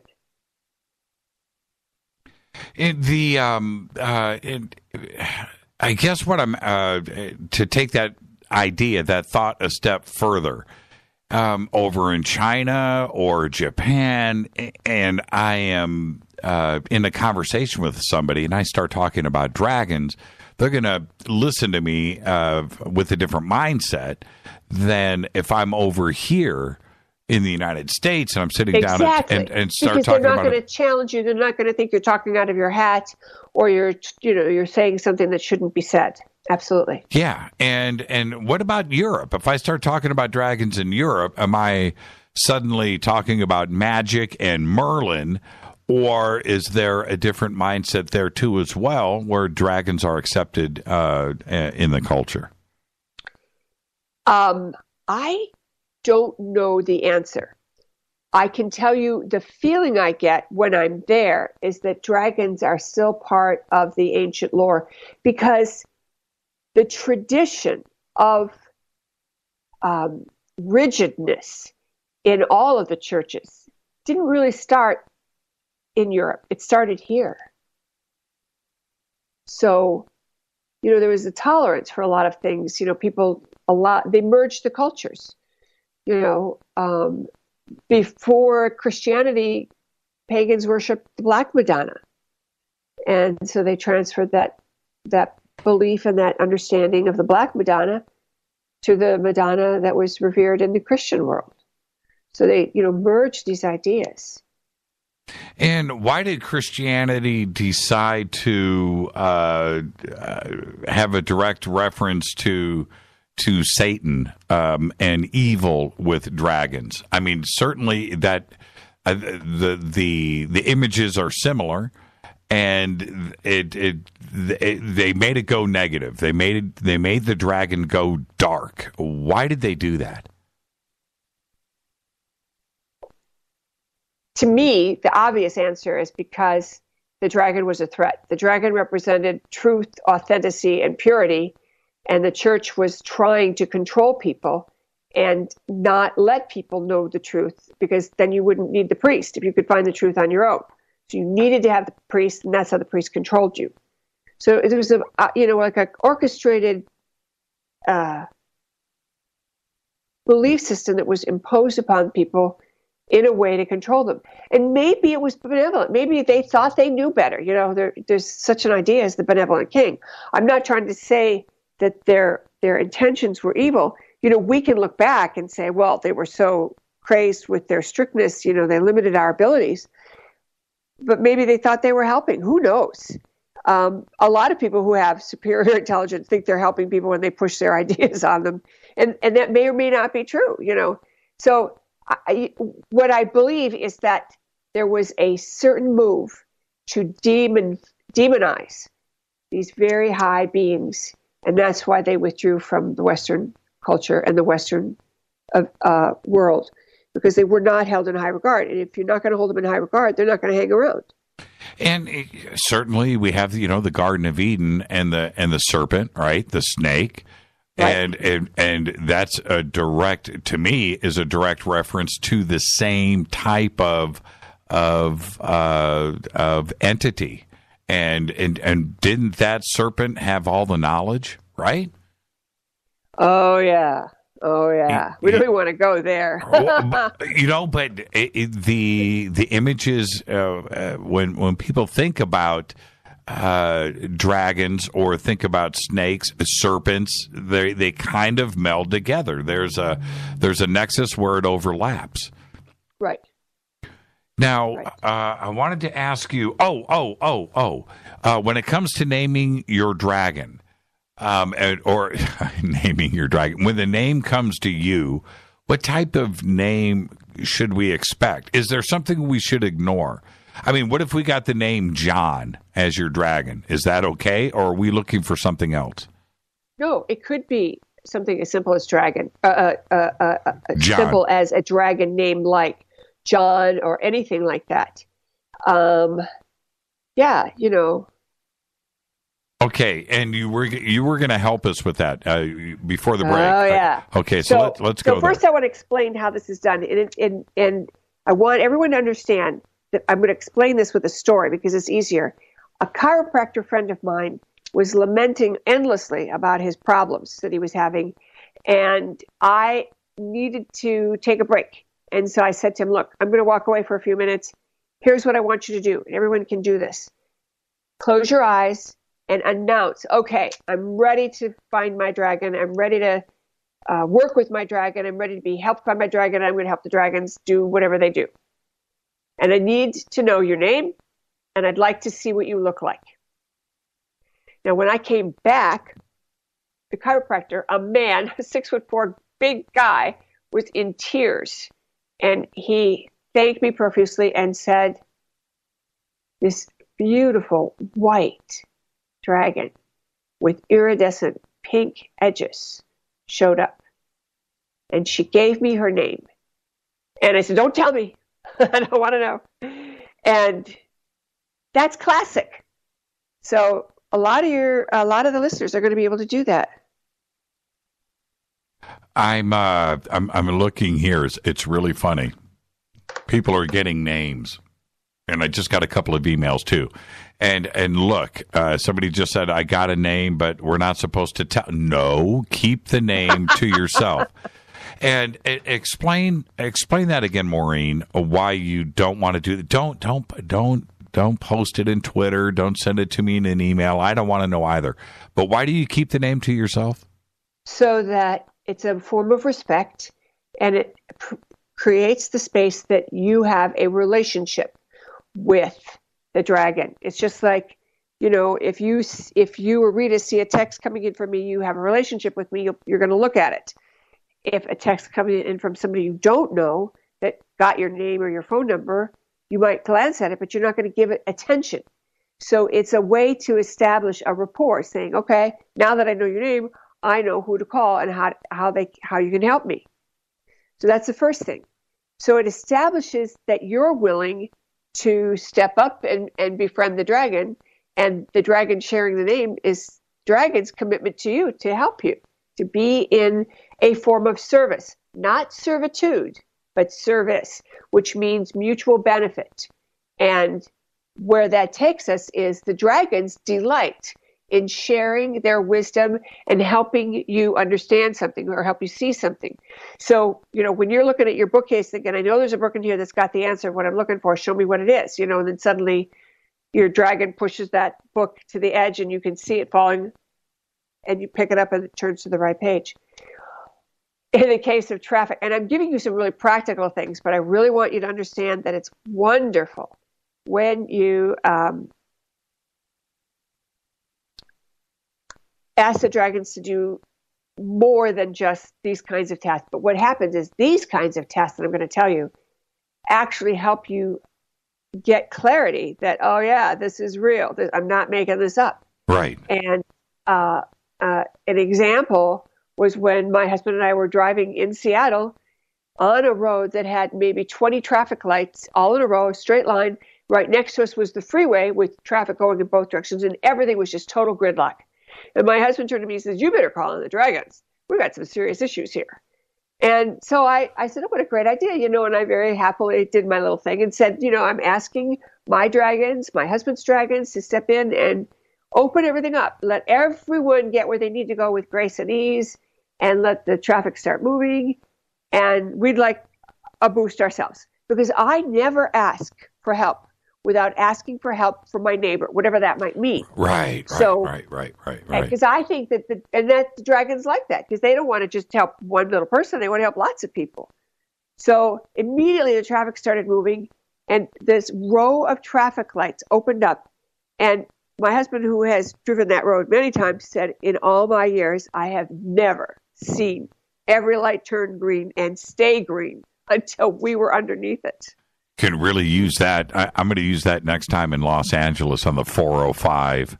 Yes, and that's what started our conversation. I don't know if you remember this, but I saw a post that you did where you were, talking about the I'll use the word, the drama of traffic. You had you made your show, no problem, but it's because you allowed plenty of time, and there wasn't a lot of extra time. It was like, oh my God, we spent all this time in the car. Now we only have a half an hour or an hour to get ready. And I texted Rita and I said, here's what you do. And I gave her that suggestion. And that's when she said, oh, you know about dragons too? I love dragons. And that's what started all this. So. Wow, is that? I didn't know about this. Yeah. Rita, she never told me. She's in the studio down the hall. Okay. A couple of, I want some more life lessons here, and we'll certainly pick this up off the break. Life questions, I should say. But a couple of things really quick. Why is it that so many family crests have dragons on them? I would think it's because you want those dragons protecting you and watching over you. Yes. I mean, I would think that most involve dragons, don't they? I mean, now that I think about it, I wonder what the church family crest is. Somebody should look that up really quick and post it on into Twitter. I bet there's a dragon there. And what about? I got to ask you this: what about King Arthur? King Arthur had a dragon, right? Yes. Yeah. And I heard a story from a channel who was working with me, who said that a dragon carried a pregnant Mother Mary to England when she needed to travel. I say Mother Mary, but I mean Mary Magdalene. Interesting. No, I didn't know that. I did not know that. That was a channeled message, so I don't know. I mean, that's what I was told. So right, and I'll tell you something, fascinating with me, because I have Rita and I have two daughters, and watching them grow up, I know that when they were very, very young, young, they knew what dragons were before just about anything else. Why is that? Is it part of our DNA? Have we had an experience? I mean, what is it about kids and dragons? They don't fear them. They love dragons, and they recognize them drop out of the womb, hit the ground running, pointing at dragons. Right? Yeah, could be. Yeah, I don't know the answer. I think it's because children are not that far from the inner world, the world that we put the veil up for, so they might carry through some memories of it. But you're right, children love little dragons. And Barney, right, the dinosaur, he's a dragon. Yeah. And Puff the Magic Dragon. We can go on and on and on. Kids don't have issues with it, and in a lot of cases, dragons were pretty fearsome, right? Pretty gnarly looking, whether it's a Chinese snake, serpent dragon, or the classic Greek dragon is a pretty fierce looking creature. Kids don't have any issues with it. They're totally cool with the dragon. Yeah. It's amazing, isn't it? Yeah. It's got to be there. It's got to be part of our DNA. It's just been handed down for eternity, and it's just part of us. And could we be part dragon? Is there a direct connection? I don't think so. I think that we have an affinity for what's here on Earth. And the dragons are of the earth. And that's where it comes from. The familiarity and the recognition that they're part of the original creation of Earth. And it came from the beings who loved Mother Earth so much that's when they got created. Wow, somebody just posted the church family crest. And I got to tell you, this is pretty crazy. No dragons. Or is that? Wait a minute. I think I've got a fire-breathing dragon on the church coat of arms. Wow, that's pretty bizarre. Okay, somebody explain this to me. I'm going to retweet it now, the church coat of arms right here. Church family coat of arms. Okay. Do you see a dragon? Do you see dragons? That's pretty interesting. Okay, there it is. Boom. Are those dragons? Yes. Are those dragons or fire breathing? But there's man, that's pretty trippy. It is pretty trippy. I agree. Wow. Can you see it? Yeah, totally. Okay. Yeah, what do you think? Are there dragons there? Well, it's very interesting. There's definitely a horse with a tongue sticking out, or is it a dog? Like is it a dog? Hunting hound. But look at the ears. Yeah. So that's what I was thinking. Horse, right? And I thought, no. Wait a minute. That looks like a serpent head, but then it kind of looks, but with the ear, I don't know what that is. So, and then if you look at the leaf crest around the edges on the left side, the way it's scrolled around, it looks like it could be something breathing fire. Breathing the fire. red behind it. Yep. Right. Yep. I see the same thing. I see that. Man, that's pretty trippy. I've never seen it. I've never seen that before. I wonder if there's other ones. I've never looked up the church family coat of arms. Have you looked up yours? Yeah, I did actually. One time when I was in Scotland, I actually got it printed out, and I don't remember a thing about it. No, isn't that awful? No dragons. Let's take. I don't know. I wasn't looking for dragons.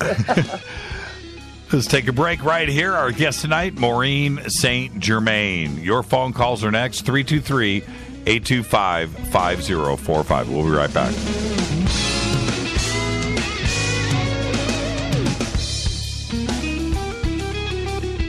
Hi everybody, this is Rob Halford, the Metal Guard on JimmyChurchRadio.com. KGRA Radio. Intelligent talk. Do you know what's in your body soap? Well, I didn't know the answer until about 5 years ago when I looked at the label of my soap and was shocked to see all the chemicals. For my entire life, I had been assaulting the largest organ of my body, my skin, and to think my children were using it too.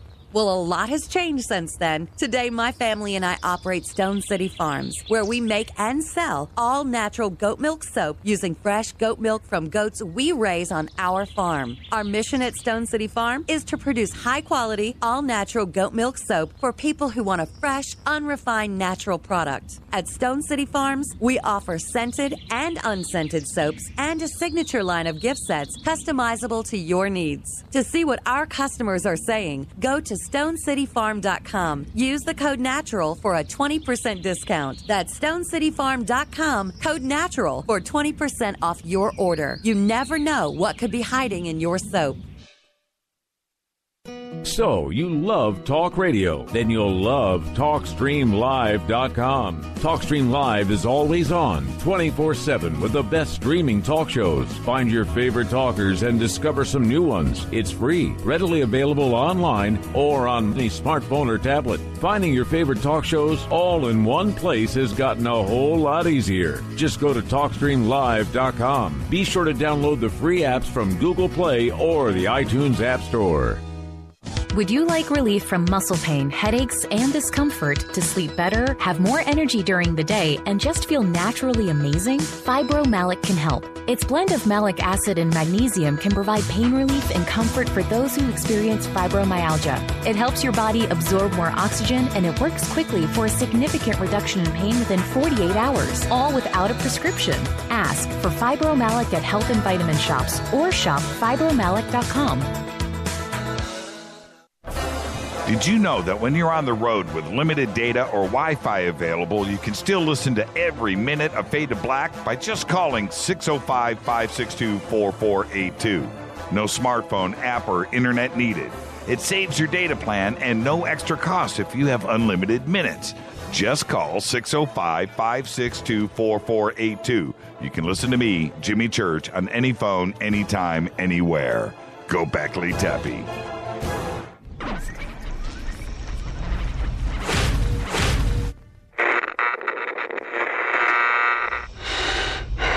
You want to know a secret?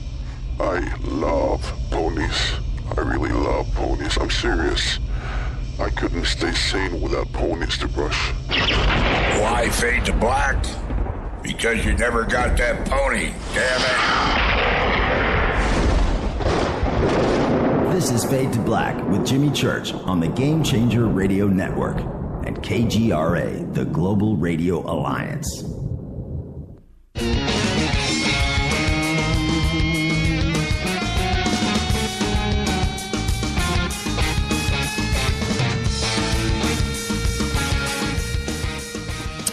All right, welcome back, Fade to Black. I'm your host, Jimmy Church. Follow me on Twitter at JChurchRadio. Our guest tonight, Maureen St. Germain. You can follow her on Twitter, too, at TEI Incorporated. Very simple. Or is it TE Incorporated with a capital I? It is TE with a capital I. Right. See, that's my eyes see TEI Incorporated. I need glasses. It's just funny how you associate things. You can just punch in Maureen St. Germain. It'll pop up right there on Twitter. Join the conversation. We're talking dragons tonight. Now, you were referencing certain questions that you can do, Maureen. I want to get back to that. How do you talk to a dragon? Same way you talk to your friends. You call them by name, and you tell them what you want, and then you wait. So, when you want a dragon to help you, you say, I'm calling in the dragons. Then you might use their names, and this is where I need help. And, help anyone else that's in the same situation as me. If you don't know of any other need, just say, help anyone else in the same situation as me. And the reason this is important is because we are in a free will zone, and they're here en masse to help us, but they are not able just to jump in and change the world without our asking. But if we ask on behalf of people in the reality, then, then it's cool. Before I go to the phones, would you suggest rejecting a dragon? Well, I mean, what if you don't have a good relationship? Can you ask for another one? Or do you if you don't have a good relationship with the dragon, it's probably because it's your own doing. You're acting out of integrity. And so dragon is, setting you up so you will see that, because that's what they're all about. So if you call in a dragon and ask for its help and then don't step up yourself, it interferes with what you want. I mean, we as humans are on a path to clean up our behaviors and stop being so obnoxious to everybody. Right. And everybody's going to shift into that at one point or another. And so if you're still on a selfish path or, some kind of a manipulation path and you call it a dragon, you might get a surprise, because the dragon will do exactly what you say, because you're not going to know what to say. You're not going to be able to say it well enough to get clarity to know what to say. So it's kind of like a catch-22. You don't go to a trainer and start to train and still keep eating marshmallows and donuts. Right. All right, let's go to the phones. Hi, you're live on Fade to Black. Say hi to Maureen. Who's calling? You're live.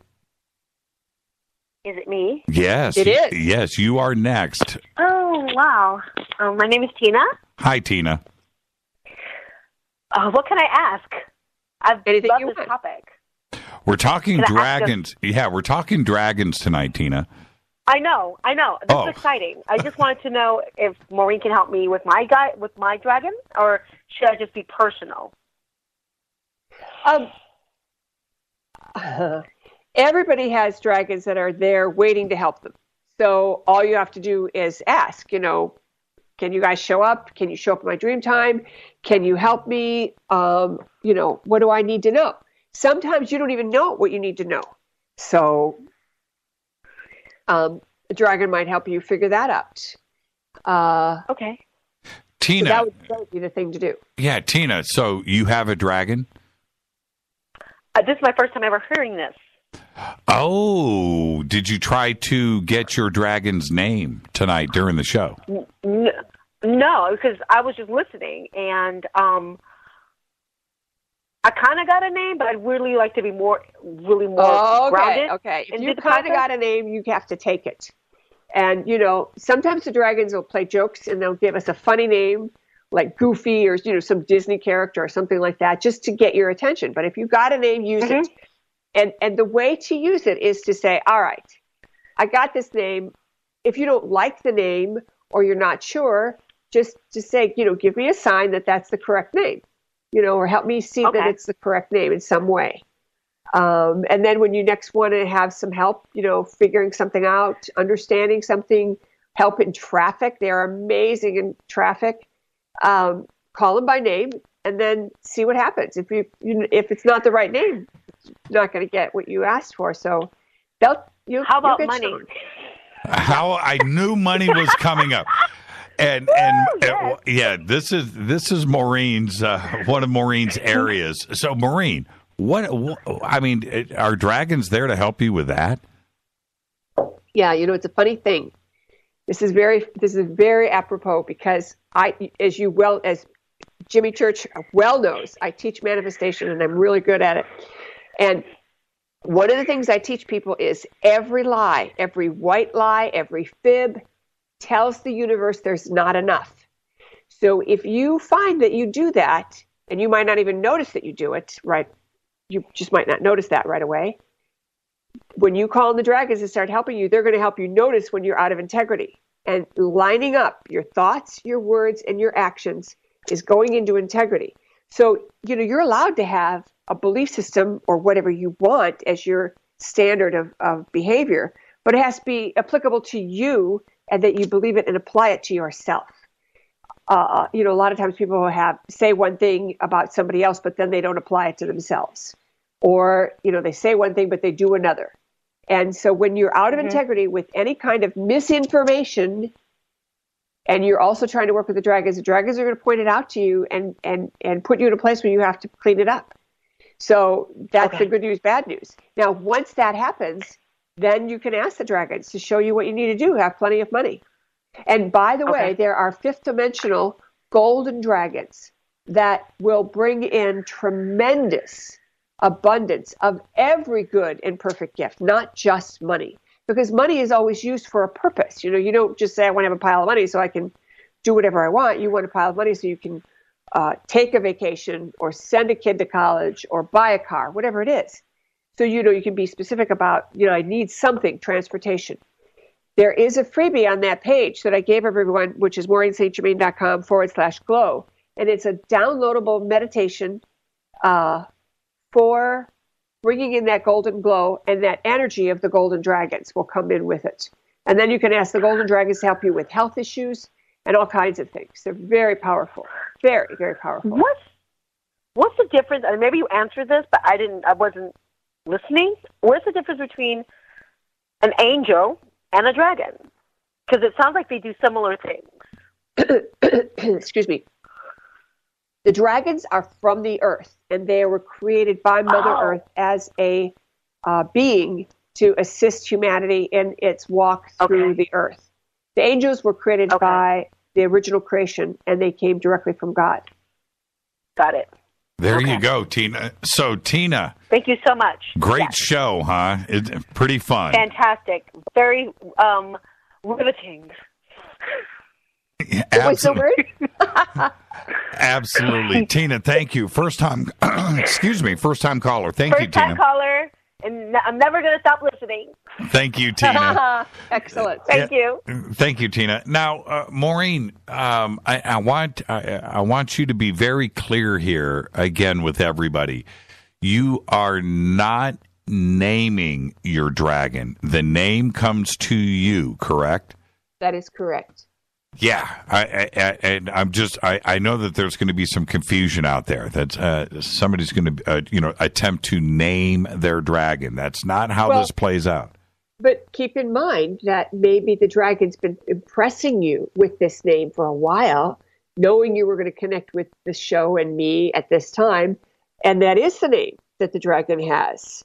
So, if you feel like that's the name that's been coming up over and over, and you want that your dragon to use that name or answer to that name, certainly it will cooperate. But it's a lot more fun if you ask, because then it feels more authentic. It feels real. And this is one of the things that I've always said, in all of the time I've taught anything, I've always told people, this is the setup, this is what you do, and you'll have an outcome in this category. Now, if I tell you what the outcome physically will be, then you're going to think, well, Maureen just told me. I didn't really have that experience, you see. So part of this experience is getting a name and then putting it to use. And since everybody deals with traffic, it seems like it'd be a great place to start. Then you know your dragon's real. Then you can start saying, okay, dragon, teach me about this category. Teach me where to go to get this kind of information. Where do I need to go to do this? Where do I need to go to do that? And, when you ask your dragons to oversee, let's say, your money projects, your wealth building, whatever it is. Right.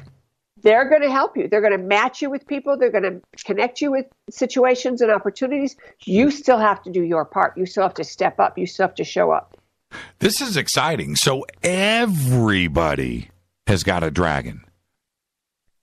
Yes. Everybody's got more than one dragon if they're working on the esoteric work, because the dragons are here en masse. There were a huge portal that opened up in Honolulu, and also one other city, I can't remember, in 2012, that allowed a huge number of dragons to return to this reality. And they are here to ensure our success. And because of it, there's two things that I tell people when they say, well, how can you be certain that there's not going to be another war? Or how can you be certain, that we're on our true path to ascension and all that? And my answer is because there's too many beings of light that are here. There's too many people that have incarnated that are already ascended. There's too much help.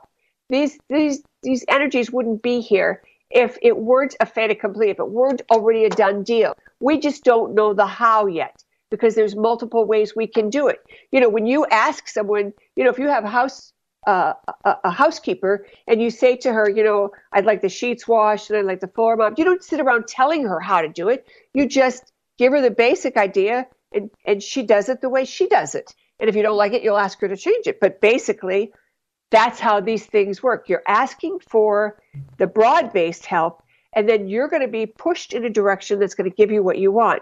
And sometimes it'll be a meeting with someone. Sometimes it's going to be, maybe I should go to the library. I haven't been to the library in 20 years. Okay, fine, I'll go to the library. And you'll get ideas that will come in because of this connection with the dragons, because they want us to succeed. And they are here to help clean up the earth, literally. And I think that they may even be behind some of the new inventions that are cleaning up the water or cleaning up oil spills and things like that, because they can offer clarities. They can help you, as a scientist works with something, or as a technician works with something, and they're trying, will this work? Will this work? Will this work? They're drawn to follow the path of of the success because they've got that extra help from the dragon. We don't have to do everything the hard way anymore. How do you, okay. So now let's go through some of the steps because we've all heard the term summoning a dragon, right? So how, what do you do? Do you call them out by name? Is there something that you say? Okay, so this is assuming you have the name of the dragon. Right. Then what you would do is you would call the person's name. Let's say, I'll just make up a name. Let's say you have a dragon named Henry. And so you say, Henry, I need some help with an article I need to write or a term paper I need to write. And I'd like some extra help, making sure that it makes sense to everybody who reads it so I get a good grade or the readers enjoy it, whatever it is. And then what happens is your mind is able to shift and distill the information in a way that you literally have clarity yourself. So they actually lend their capabilities to you. When you are calling them in to help you with a physical thing like traffic, they're actually out in the traffic, managing it and maneuvering it in a way that everything shifts. Another traffic story I was told by one of my friends after I told them about the dragons, and this was the husband of a couple that was in a workshop with me. He's listening to this thing about the dragons going, just kind of dismissing it. But he was driving in New England, and the roads in Massachusetts are just nuts. And so one day he was really lamenting how bad it was, and he thought, wait a minute. Maureen keeps saying use them for the driving. And he said that from that point forward, people stopped to let him in. There wasn't anybody crazy making a turnoff in front of him without signaling. So that the caliber of driving became smooth instead of stressful. And that made it easier for him to come home, because it was like less stress coming home. And that's the thing. So now you're asking the dragons to help you with the driving, but they're also helping everyone else because that's part of the interaction. So they're interacting with people in a very, I'll use the word elemental way, in a physical way that helps you have clarity about something in some way. And then each of the different categories of earth, air, fire, and water have specialties. So like fire can burn out energies that no longer serve. There is a set of dragons called the Golden Diamond, violet flame dragons. And they actually help you heal with, physical issues that you haven't been able to have a breakthrough. Maybe a lingering cold or a long problem that you haven't been able to get your arms around or get better. Right. I've got so many questions. Let me go back to the phones really quick. Hi, you're live on Fade to Black. Who's calling? Hi, hello, Jimmy. Hello, this is Daniel from Mexico City. Great show, Maureen. Thank you. Thank you. Yeah, last year I have a friend who is a psychic, and he told me that I should work with dragons, and I really didn't pay much attention to it. But late last year in November, I made a trip to England, and I was in Glastonbury Tor, and I was meditating, and someone just told me, I just saw an image, I can't remember really well, but they told me that I have 3 dragons, a white one, a red one, and a black one. And up until this day, I really don't know what should I do with them or what does that mean at all. So I'm hoping you can give me some light on it. Oh, great question, Daniel. From Mexico City, too, as well. He's got 3 dragons, red, white, and black. What does he do with them? Okay, so each of them have a specific purpose, and they're already working with you. So at some level, you already have an agreement with them, probably from past life experiences or something like that. So the colors of the dragons indicate something. So a black dragon absorbs energy. So you could ask the black dragon to work in your line of work with you, to clear out negativity and to help you succeed and remove, hostility or frustration like that. It feels to me like there's stuff like that going on right now for you anyway. The white dragon is to help you be more spiritual and to help you see life in a much sweeter way. In other words, sometimes you interpret the worst possible scenario instead of looking at the same thing and seeing a better way of looking at it, a higher possibility. And then the red dragon, I believe, is there with energy to help you clear out anything in you that you are able to release that no longer serves you. Old patterns, bad behaviors, even physical disease or something you can use. So, and you might ask them their names. You might say to them, all right, I'm going to call you the red, white, and black dragons for now, but I'd really like to know your names. Tell me your names. And then when you meditate, they'll tell you. They'll show up and they'll tell you. I have a funny story of a woman who was afraid to fly. And she was sitting on the plane, her hands are gripping the chair, and she's like terrified. And then she remembered this business with the dragons, and so she called them in, and she said, the dragons appeared, and they asked her a funny question about, well, do you want to get home? And she said, yes. And they said, well, take it easy. And then she could see 3 dragons, a red one and a white one and a pink one, and I think maybe one more. And they were one on either side of the wing and one on top of the fuselage. And she thought the whole idea of this happening, that she was actually seeing it with her inner eye, she thought the whole thing was hilarious because that wasn't what she was expecting, you see. And that actually lightened her up. That's what she needed to relax and to feel that she would be fine. She would be fine. So, Daniel, have you found out your dragons' names yet? Or are you immediately after the show tonight going to go and find out? Well, I have one of them. I have to find out about the other 2. Okay, don't excellent. say don't say it out loud. I don't want to know. I won't. But pretty fascinating, and you had to go to England to find this out through meditation at Glastonbury. That's pretty amazing. That's very cool. That was very interesting, and it was also interesting that there is an Olmec site, maybe about 2 hours from Mexico City. It's one of the most ancient. It's called Chalcatzingo.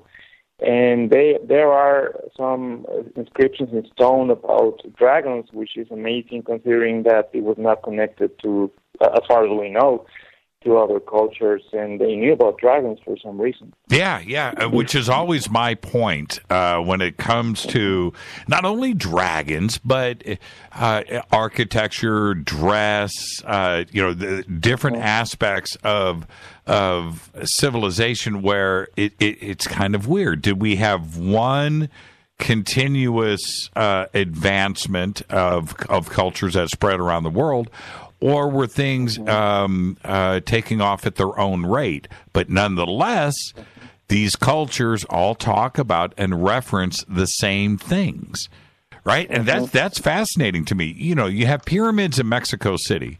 You have pyramids in Egypt. And clearly, as far as I know, nobody in Mexico City was hanging, and they're thousands of years apart, or 1,000 years apart. But yet the same thing occurred. And dragons are one of the best examples of this that we have anywhere.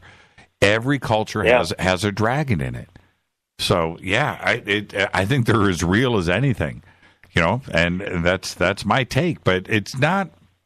Again, and Daniel, I want to thank you for the phone call, but it's not that the dragon idea, but it's how they're drawn, how they're represented, how they were sculptured, how they were revered. They were the exact same creatures. So what is it that everybody is seeing? Well, they're seeing the same thing, and they're seeing dragons, and dragons are real. Thank you so much, Daniel. Great question. All the way from Mexico City. Thank you, my friend. Thank you, guys. Great show. Thank you. Yeah, thank you for listening. Yeah, isn't that interesting? I keep driving this home, but look.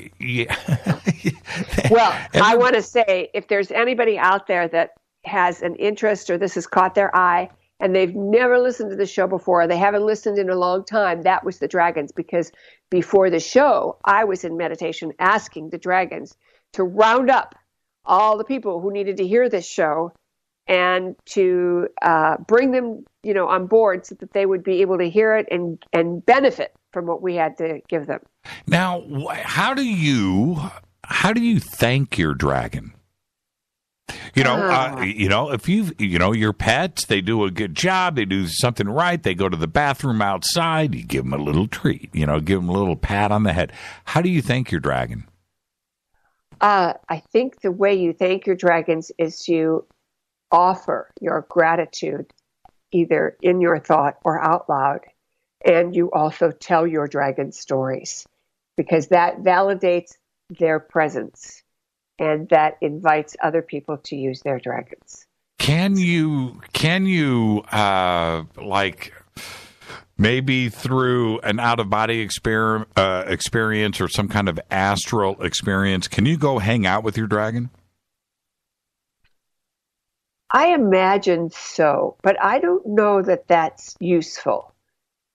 Okay. I think that we are onto very highly evolved things, and that's where our focus needs to be. So hanging out with the dragons, unless, you're calling in the fifth dimensional dragons and they're taking you higher than you would take yourself. So I guess it depends upon what your intention is and what your agenda is. Now, more than anything else. Right. One last question really quick before we say goodnight. Always a fascinating show with you, Maureen. We hear about black dragons, red dragons, white dragons. What about a dragon made of light? Well, I actually think the golden diamond dragons are made from light. I think they've come directly from the great central sun. And those of you who download that nice, sweet little meditation, it's just a short meditation. Sometimes you could play it like 3 or 4 times in a row. Imagine that energy is coming in from the great central sun, which is the sun behind the sun. So that energy is directly loaded with source. And I believe that has actually happened. I think you've identified something that's very important for us to talk about and to know, that there could be dragons that are made from the light and have come from the light that didn't come from Earth, because the opportunity for the dragons to evolve is there just like the rest of us. Always a fascinating conversation. What is the best way for everybody to get a hold of you? Info at MaureenSaintGermain.com is the easiest way. And if you pick up any of the freebies that I put out there for you on that page, you'll see the MaureenSaintGermain.com / what was it? Glow, GLOW, G George LOW. And you can reach us on Twitter. Send me a note on Twitter if you want, or Facebook. We're on Facebook as well. Are you speaking anywhere coming up soon? Oh my gosh, yes I am. I've got a bunch of things going on. I'm teaching Akashic Records in New York City this weekend. Oh. Then I'm level 1. I'm also teaching level 1 as a teleclass. So if you're not in New York City or in the area, you can still sign up and take that course with me online, on the phone. It's live with me. So even though it's a teleclass, it's not a recorded one. And that's a 4-week class. I'm also teaching a higher self course that starts on next Tuesday night. And, I thought about this before the show started, and I decided that if anybody wants to take that course, I will give them a $50 discount if they mention Fade to Black, or they use the keyword fade when they sign up. And it'll take $50 off the price of the higher self course, which is also a 4-week course. And the most important thing you could do for yourself in this lifetime is to get your higher self connection, so you can authenticate everything else everyone says. And then I'm also teaching a reunification workshop, and that's a workshop that I'm doing in Florida with another teacher, and we're taking people through some highly evolved skills on how to integrate the spiritual work and their business and take it to a whole nother level. Maureen, you are the absolute very best. Thank you so much. And everything is over at MaureenSaintGermain.com. And please go check out Maureen. And if you're in New York, go and do it. Florida is coming up next. Thank you so much, Maureen. Thank you. It's a pleasure to be with you. And thank you all who are listening. Thank you so much. Maureen St. Germain. Dragons. The 5D self. Go and do it. MaureenStGermain.com. I'm your host, Jimmy Church. Going to take a little break right here and more of your phone calls next. Stay with us.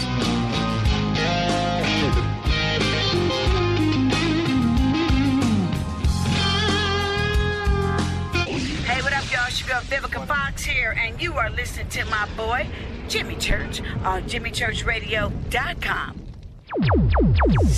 Despite popular opinion, reading a book will not make you smarter. But listening to Jimmy Church will. Balance of Nature's fruits and veggies. I had gout in both my knees, and it's gone. Well, I'm pretty stupid. I should have ordered it 15 years ago. Best thing I ever got in my... It's the most effective product that I've ever bought in my life. He had eczema on his hand, and it cracked for years. He did anything from doctor, every cream, everything. And 3 months on the veggies and fruit, it was gone. They're just awesome. They keep asking me, what am I doing? I told them what I did with my cholesterol. I had the blood test, right? And it went down 100 points. 262, now it's 162. Everything is just perfect. Call now to find out how to get your free month's supply of Balance of Nature. Call 800-2468-751. That's 800-2468-751. Call now, 800-2468-751. Or go online to balanceofnature.com. Use promo code TSL.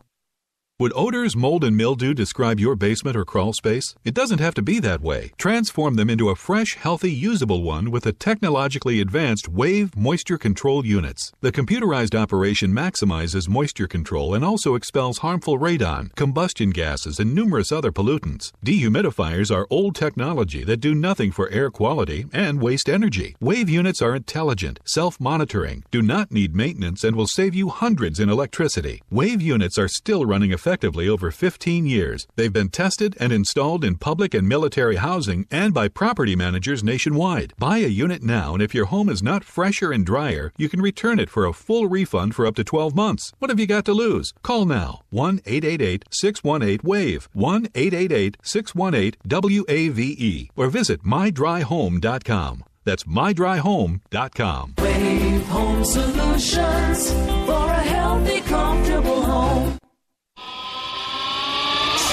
What's up, Fadernauts? Studio Dome loves Fade to Black and the F2B audience so much that they have put together the ultimate stereo Bluetooth system. They've done it just for you. Man, check this out. The Studio Dome SBB2 stereo system is here. It's featuring 2 Studio Boombox 2 SBB2 wireless Bluetooth speakers, packed in its own custom hard shell case. This Studio Dome system features the very latest in stereo Bluetooth technology. The 2 full-range boomboxes are in true wireless stereo. You've got to hear this. It's amazing.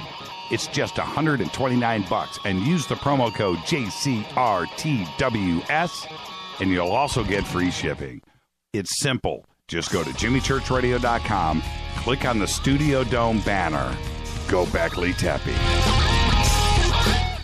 This is Kristen, Erica, Brittany, Gabby, and you're listening to JimmyChurchRadio.com.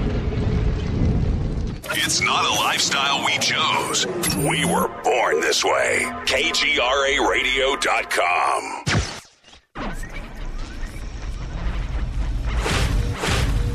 This is KJCR at JimmyChurchRadio.com.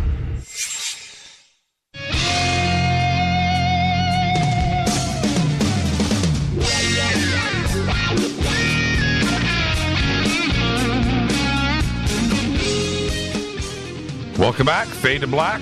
I'm your host, Jimmy Church. What a great conversation with Maureen. Who knew, right? Dragons. What a great show. My goodness, I'm looking at Twitter here, and the positive feedback.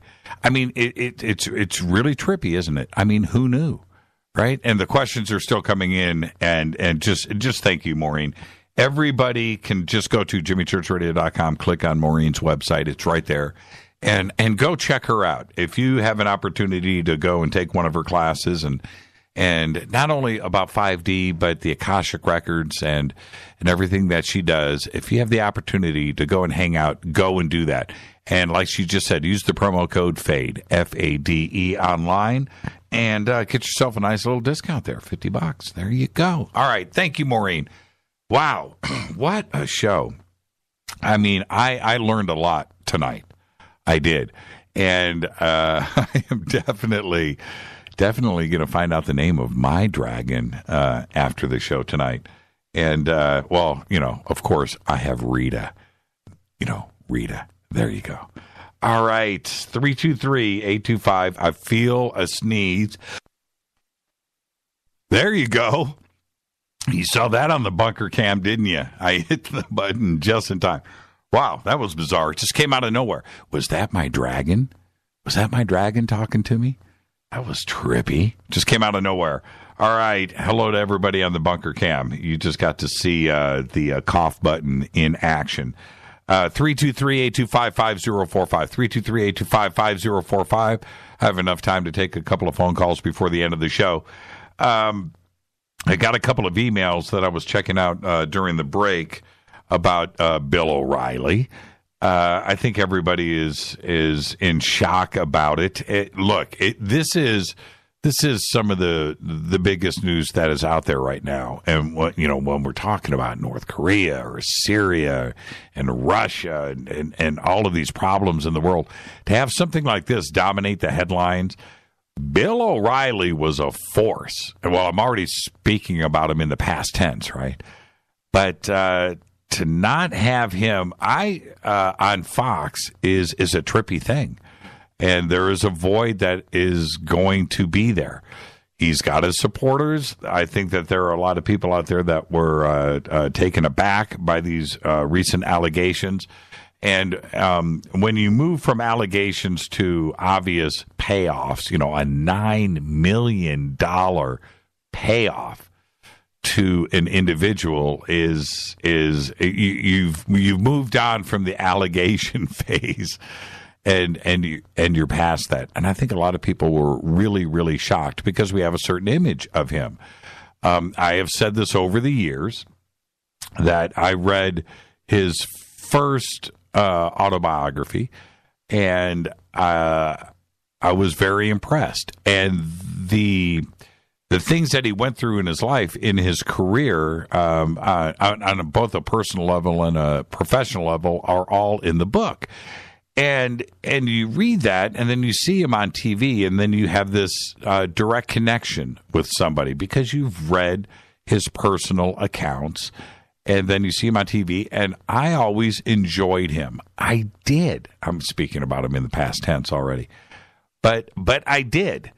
I felt him go through, certainly the last 5 years, he went through a pretty serious anger phase. And I didn't quite understand that. And I was finding it harder to connect with him over the last few years because I just felt like he was bitter and angry and wasn't smart. Before, he just seemed so intelligent and he was bringing that out of everybody. You know, the intelligence side and causing us to think. And then the last few years was this bitterness in him. And then certainly, like I pointed out today, since December, he was a different person. He was distant. You could just see the change in him. And as somebody that broadcasts every day, and I know what I do for my job, I know what it takes. And when you are seeing somebody struggle, you could, you know. And I could see it. I could see the distance in his eye. He had something else on his mind. He had checked out. He just had checked out. And here we are today. No Bill O'Reilly. Wow. Absolutely nuts. And anyway, so the emails that I've received during the show tonight were all referencing that they noticed the same thing, that they saw the change in him. And I think it was rather obvious. It was a wind down, and And at some point, you're just tired, man. You're fighting it. You've got some serious legal issues that are going on, and you've got to check out. And that's ultimately, I think, what had happened.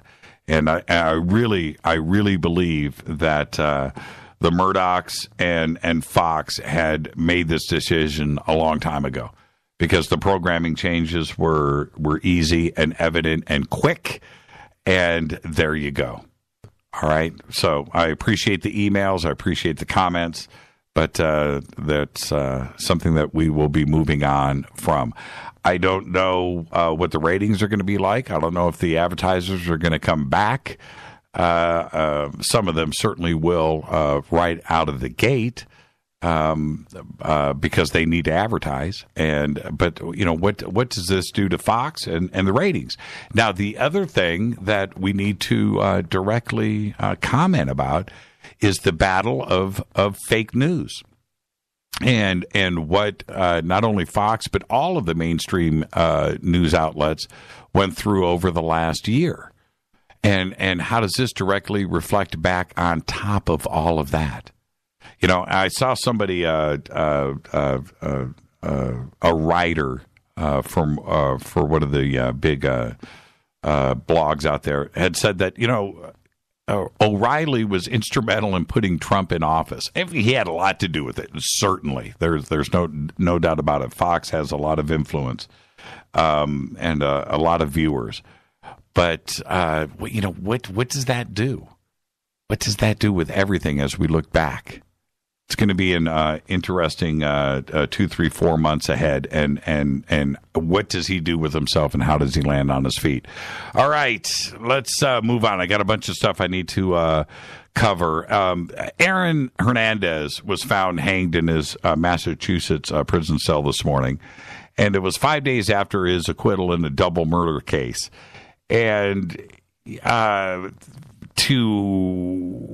get acquitted, and his other case is on appeal, why would you hang yourself? It seemed like, look, yeah, I get it. You're in prison, and you're a former star in the NFL and just signed a $40 million contract. You got the house, you got the adoration, you got fans, you got all of that. And to go from that to a prison cell is a hard adjustment for anybody to make. But certainly the will in humans is to overcome and to work forward. You're going to make the best of your situation. And now he's got the money, and he's got the lawyers and the team of attorneys behind him. And this appeal, if you're just coming off an acquittal, can you then, use that not only for momentum, but use that in your appeal in the other case to hopefully overturn that and get out of prison and get back to your daughter and the life that you had before? Right? That's what I think is the mindset of somebody. You are going to you're going to work. So to turn around and just hang yourself with a bed sheet in your cell after so quickly after that is something that I think we should all ask questions about. It just something doesn't feel right. Look, he may have just committed suicide today, but the two scenarios don't mix with me. So we'll find out over the next few days how this is going to pan out. Certainly his family is asking the questions that they need to ask. Also, it turns out that the Syrian government has relocated the majority of their planes to protect them from future U.S. airstrikes. The movement of the aircraft to an airbase at Bashar al-Assad International Airport began shortly after the United States April 6th Tomahawk cruise missile strike at the Sharat Air Base, which ended up destroying 24 Syrian jets. The move places the Syrian aircraft next to Russia's air base, which they have there at the international airport, where the majority of the Russian air forces are based. The warplanes' move appeared to be most, if not all, of the Syrian government's operational aircraft. Now, are they expecting something else? Now, this is the thing. If anything acts up. Oh, there was a report that came out today that it was sarin gas, by the way, from an independent organization that did test not only stuff at the scene, but evidence at the scene, but also the victims themselves in the hospital. So it did turn out to be sarin gas. Syria is now saying that, yeah, they did the bombing there, but they probably bombed a rebel chemical weapons manufacturing spot, and that's how it happened, and that's how the citizens got exposed. So there you go. Now we're getting closer and closer to the truth here. It's again something that is developing and is very fluid every single day. Back to Massachusetts. Here we have Aaron Hernandez, committing suicide today in his jail cell. But Massachusetts, now trip on this. Massachusetts may be facing the largest mass dismissal of criminal convictions in U.S. history. Around 20,000 drug-related convictions are expected to be overturned. The cases all involve a former state chemist, her name Annie Dukan, who falsified evidence in 20,000 cases. This upcoming Tuesday, is the deadline for the district attorneys in Massachusetts to tell the state Supreme Judicial Court which of the estimated 24,000 or so tainted cases could be ordered back to trial with evidence that was not handled by Dukan, who was found to have tampered with or falsified evidence related to up to 20,000 cases. Now, out of those 24,000, around 20,000 of those cases will be thrown out, an amount that will be unparalleled in United States history. The ACLU, the Massachusetts Public Defender's Office, and private attorneys have worked on the dismissals for more than 4 years since the revelations of Dukan's actions were first revealed. 20,000 cases. That's just insane. And it's Massachusetts. Right? Announced on the same day that the Aaron Hernandez ban. I'm just saying, Massachusetts. Wow. Who would have thunk? Right? Okay. Here we go.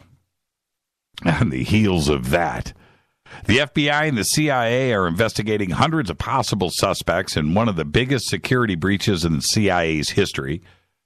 The WikiLeaks Vault 7 release, which contained thousands of top-secret documents, revealed the agency's hacking tools. A joint investigation and manhunt by the Federal Bureau of Investigation and the Central Intelligence Agency into the source of WikiLeaks Vault 7 dump that took place last month, it officially has begun. The source of the leak, the FBI and the CIA reportedly believe, was one of the hundreds of agents or contractors who had physical access to the material, not an outside hacker. That suspicion seems to align with what WikiLeaks said in their press release announcing the Vault 7 release last month on March 7th. It seems to me, and I said this before, they know who it is. They simply know who it is. Think about that for a second. It's getting ready to blow up. Have you seen, before I get to this Aeroflot story that I told you about last night, have you seen 0 Days? Have you seen the movie 0 Days? It's a documentary about Stuxnet. If you haven't seen 0 Days, I would, or 0 Day, I would highly recommend it.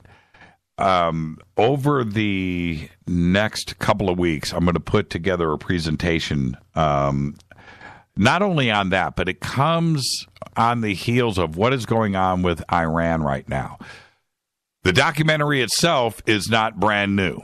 It's a year or two old, but the information in there is highly relevant, not only with what is going on with WikiLeaks and Vault 7, but the Iranian nuclear program and ballistic missiles, and the recent agreement that we made with Iran. Trump wants this looked at, and he wants a review to go with this over the next 90 days. Go and watch 0 Day. How it was developed is one thing, and how it ran amok around the world is another. And what happened with the centrifuges in Iran is another matter altogether. The other part of the documentary, which is the last part of it, discusses the cyber warfare abilities that we have right now and what is going on with Iran or any country. Any country. The warning shots that North Korea has fired at us with cyber war is one thing. We've seen evidence of that. And Iran has done a couple of things in response to Stuxnet as well. And we now know that that we are, in the United States, as vulnerable as anybody or any country or any state around the world when it comes to not only the internet, but your infrastructure and your civilian infrastructure with electricity, with water filters, with communications, with phone systems, everything, distribution networks, your traffic lights, everything.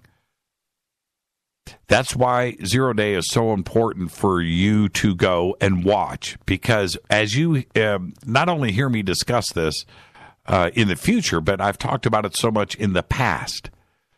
Cyber warfare, hacking, malware, and the ability to do this is frightening. It's absolutely frightening. So go and watch it, because what is happening right now with Iran, right now, and the implications that are set up in 0 Day about how we have the ability, and I don't want to give it away, I want you to go and watch it, but we have the ability literally to click a mouse and shut a country down on all levels. Go and watch 0 Day.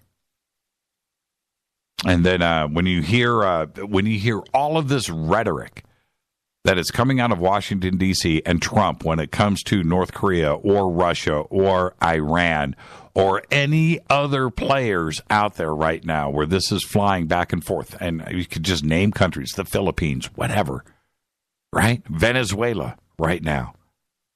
And you see something go down, think about what is actually going on and the possibilities of payback coming back in our direction. So what's really going on behind the scenes? How protected are we? You know, I think we're as vulnerable as anybody else. And to go out and we talk about these tomahawks and nuclear retaliation and things. I'm not so sure. I'm not so sure if that's the way it's going to go down. I think it's going to be an internet cyber war. And the talk over this last week or so with the last North Korean missile test that was messed with. That was some cyber warfare going down. Yeah. Think about that. All right. A Moscow court has dismissed a lawsuit by Russian flight attendants who had sued Russia's national airline Aeroflot. They sued Aeroflot for discrimination. The airline had imposed regulation governing flight attendants' weight, height, and clothing sizes. Several Aeroflot flight attendants had stepped forward claiming that the company demoted them based on their body types and attractiveness. One of the flight attendants who sued the carrier claimed that Aeroflot set discriminatory regulations in the summer of 2016 when the staff was expected to fall into a specific height range between 5'2" and 5'6", and clothing size. You could only wear small or medium clothes. Those who didn't command these biometrics were reportedly not allowed on international flights and demoted. At a lower rate of pay, to overnight local flights only. All flight attendants were photographed, measured, and weighed by the airline in June of last year, supposedly to have uniforms ordered. After these measurement sessions, some flight attendants were suddenly reassigned to local flights only. Only thin and beautiful flight attendants would be assigned to international flights. Everyone older than 40 or with a clothing size larger than small or medium was immediately taken off of any international flights. In response to the flight attendants' lawsuit, remember, Aeroflot won this lawsuit. Think about this. In response, Aeroflot referred to a Russian labor law which allows imposing strict work rules if they are necessitated by the line of work or industry. Aeroflot insists that the regulations on their weight, height, and clothing size are conditioned by limited working space on the aircraft. Now, and the point to all of this is everything that the flight attendants were suing about and everything that they brought up and stated turned out to be true. And how trippy is that? And does Aeroflot have the right? The one thing that I question here is the thing about the age. You know, if you're over 40, boom, you're off. Right? 39 years old and you're doing your thing and you know that your birth date's coming up and you know that's it. You're going to be on overnight local flights only from this day forward. That's pretty crazy, isn't it? But the suit was thrown out. Aeroflot won. Absolutely unbelievable.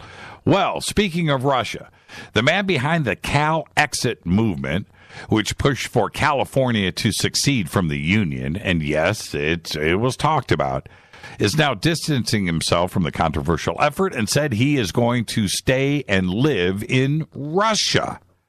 His name, Louis Marinelli, and he helped launch the movement to make California an independent state and said that he intends to make Russia his new home. As a result, he's withdrawing his petition for the Cal Exit referendum. Marinelli said that in the past that in Russia, he has found a new happiness, a life without the albatross of frustration and resentment towards one's homeland. There you go. Now, new legislation right here in the United States Senate and the state of Illinois seeks to restrict the forcible removal of ticketed passengers who have already boarded an airplane. The bills come after the United Airlines passenger was beaten and dragged off a plane by police. The Illinois bill, introduced by Peter Breen, rejects any possibility of criminal charges against a passenger who refuses to yield his or her seat and demands that the state avoid doing business with airlines that allow forcible removal of passengers. Last week, similar legislation was introduced in the United States Senate by Chris Van Hollen, which called the Customers Not Cargo Act, would bar airlines from forcibly removing passengers who have already boarded a plane in cases when the airline has overbooked a flight or when airline staff wants to fly as a passenger. And with that ends another Fade to Black. I got to thank the one and only Maureen St. Germain. Dragons, who knew? Unbelievable conversation tonight with Maureen. Fade to Black's executive producer is Rita Kamarian. Show is produced by Hilton J. Palm, Mark D. Kovar, LJ3, Renee, Jonas. Thank you, Dennis. Thank you, Bob. Announcers are Steve Harder, Gene Vito, and Mark D. Kovar. Fady Bidell. Webmaster is Drew, the Geek. Music, Doug Aldrich. Intro, Spaceboy, spaceboymusic.com. Fade to Black is produced by KJCR for the Game Changer Network, and syndication is KGRA The Planet. Thank you to Maureen St. Germain. Her links are right there at jimmychurchradio.com. This broadcast is owned and copyrighted 2017 by Fade to Black and the Game Changer Network. It cannot be rebroadcast, downloaded, copied, or used anywhere in the known universe without written permission from Fade to Black or the Game Changer Network. I'm your host, Jimmy Church. Follow me right now on Twitter at JChurchRadio. Until tomorrow night, Fader Night with John Rappaport I want everybody to be safe. Go Beckley Tepe.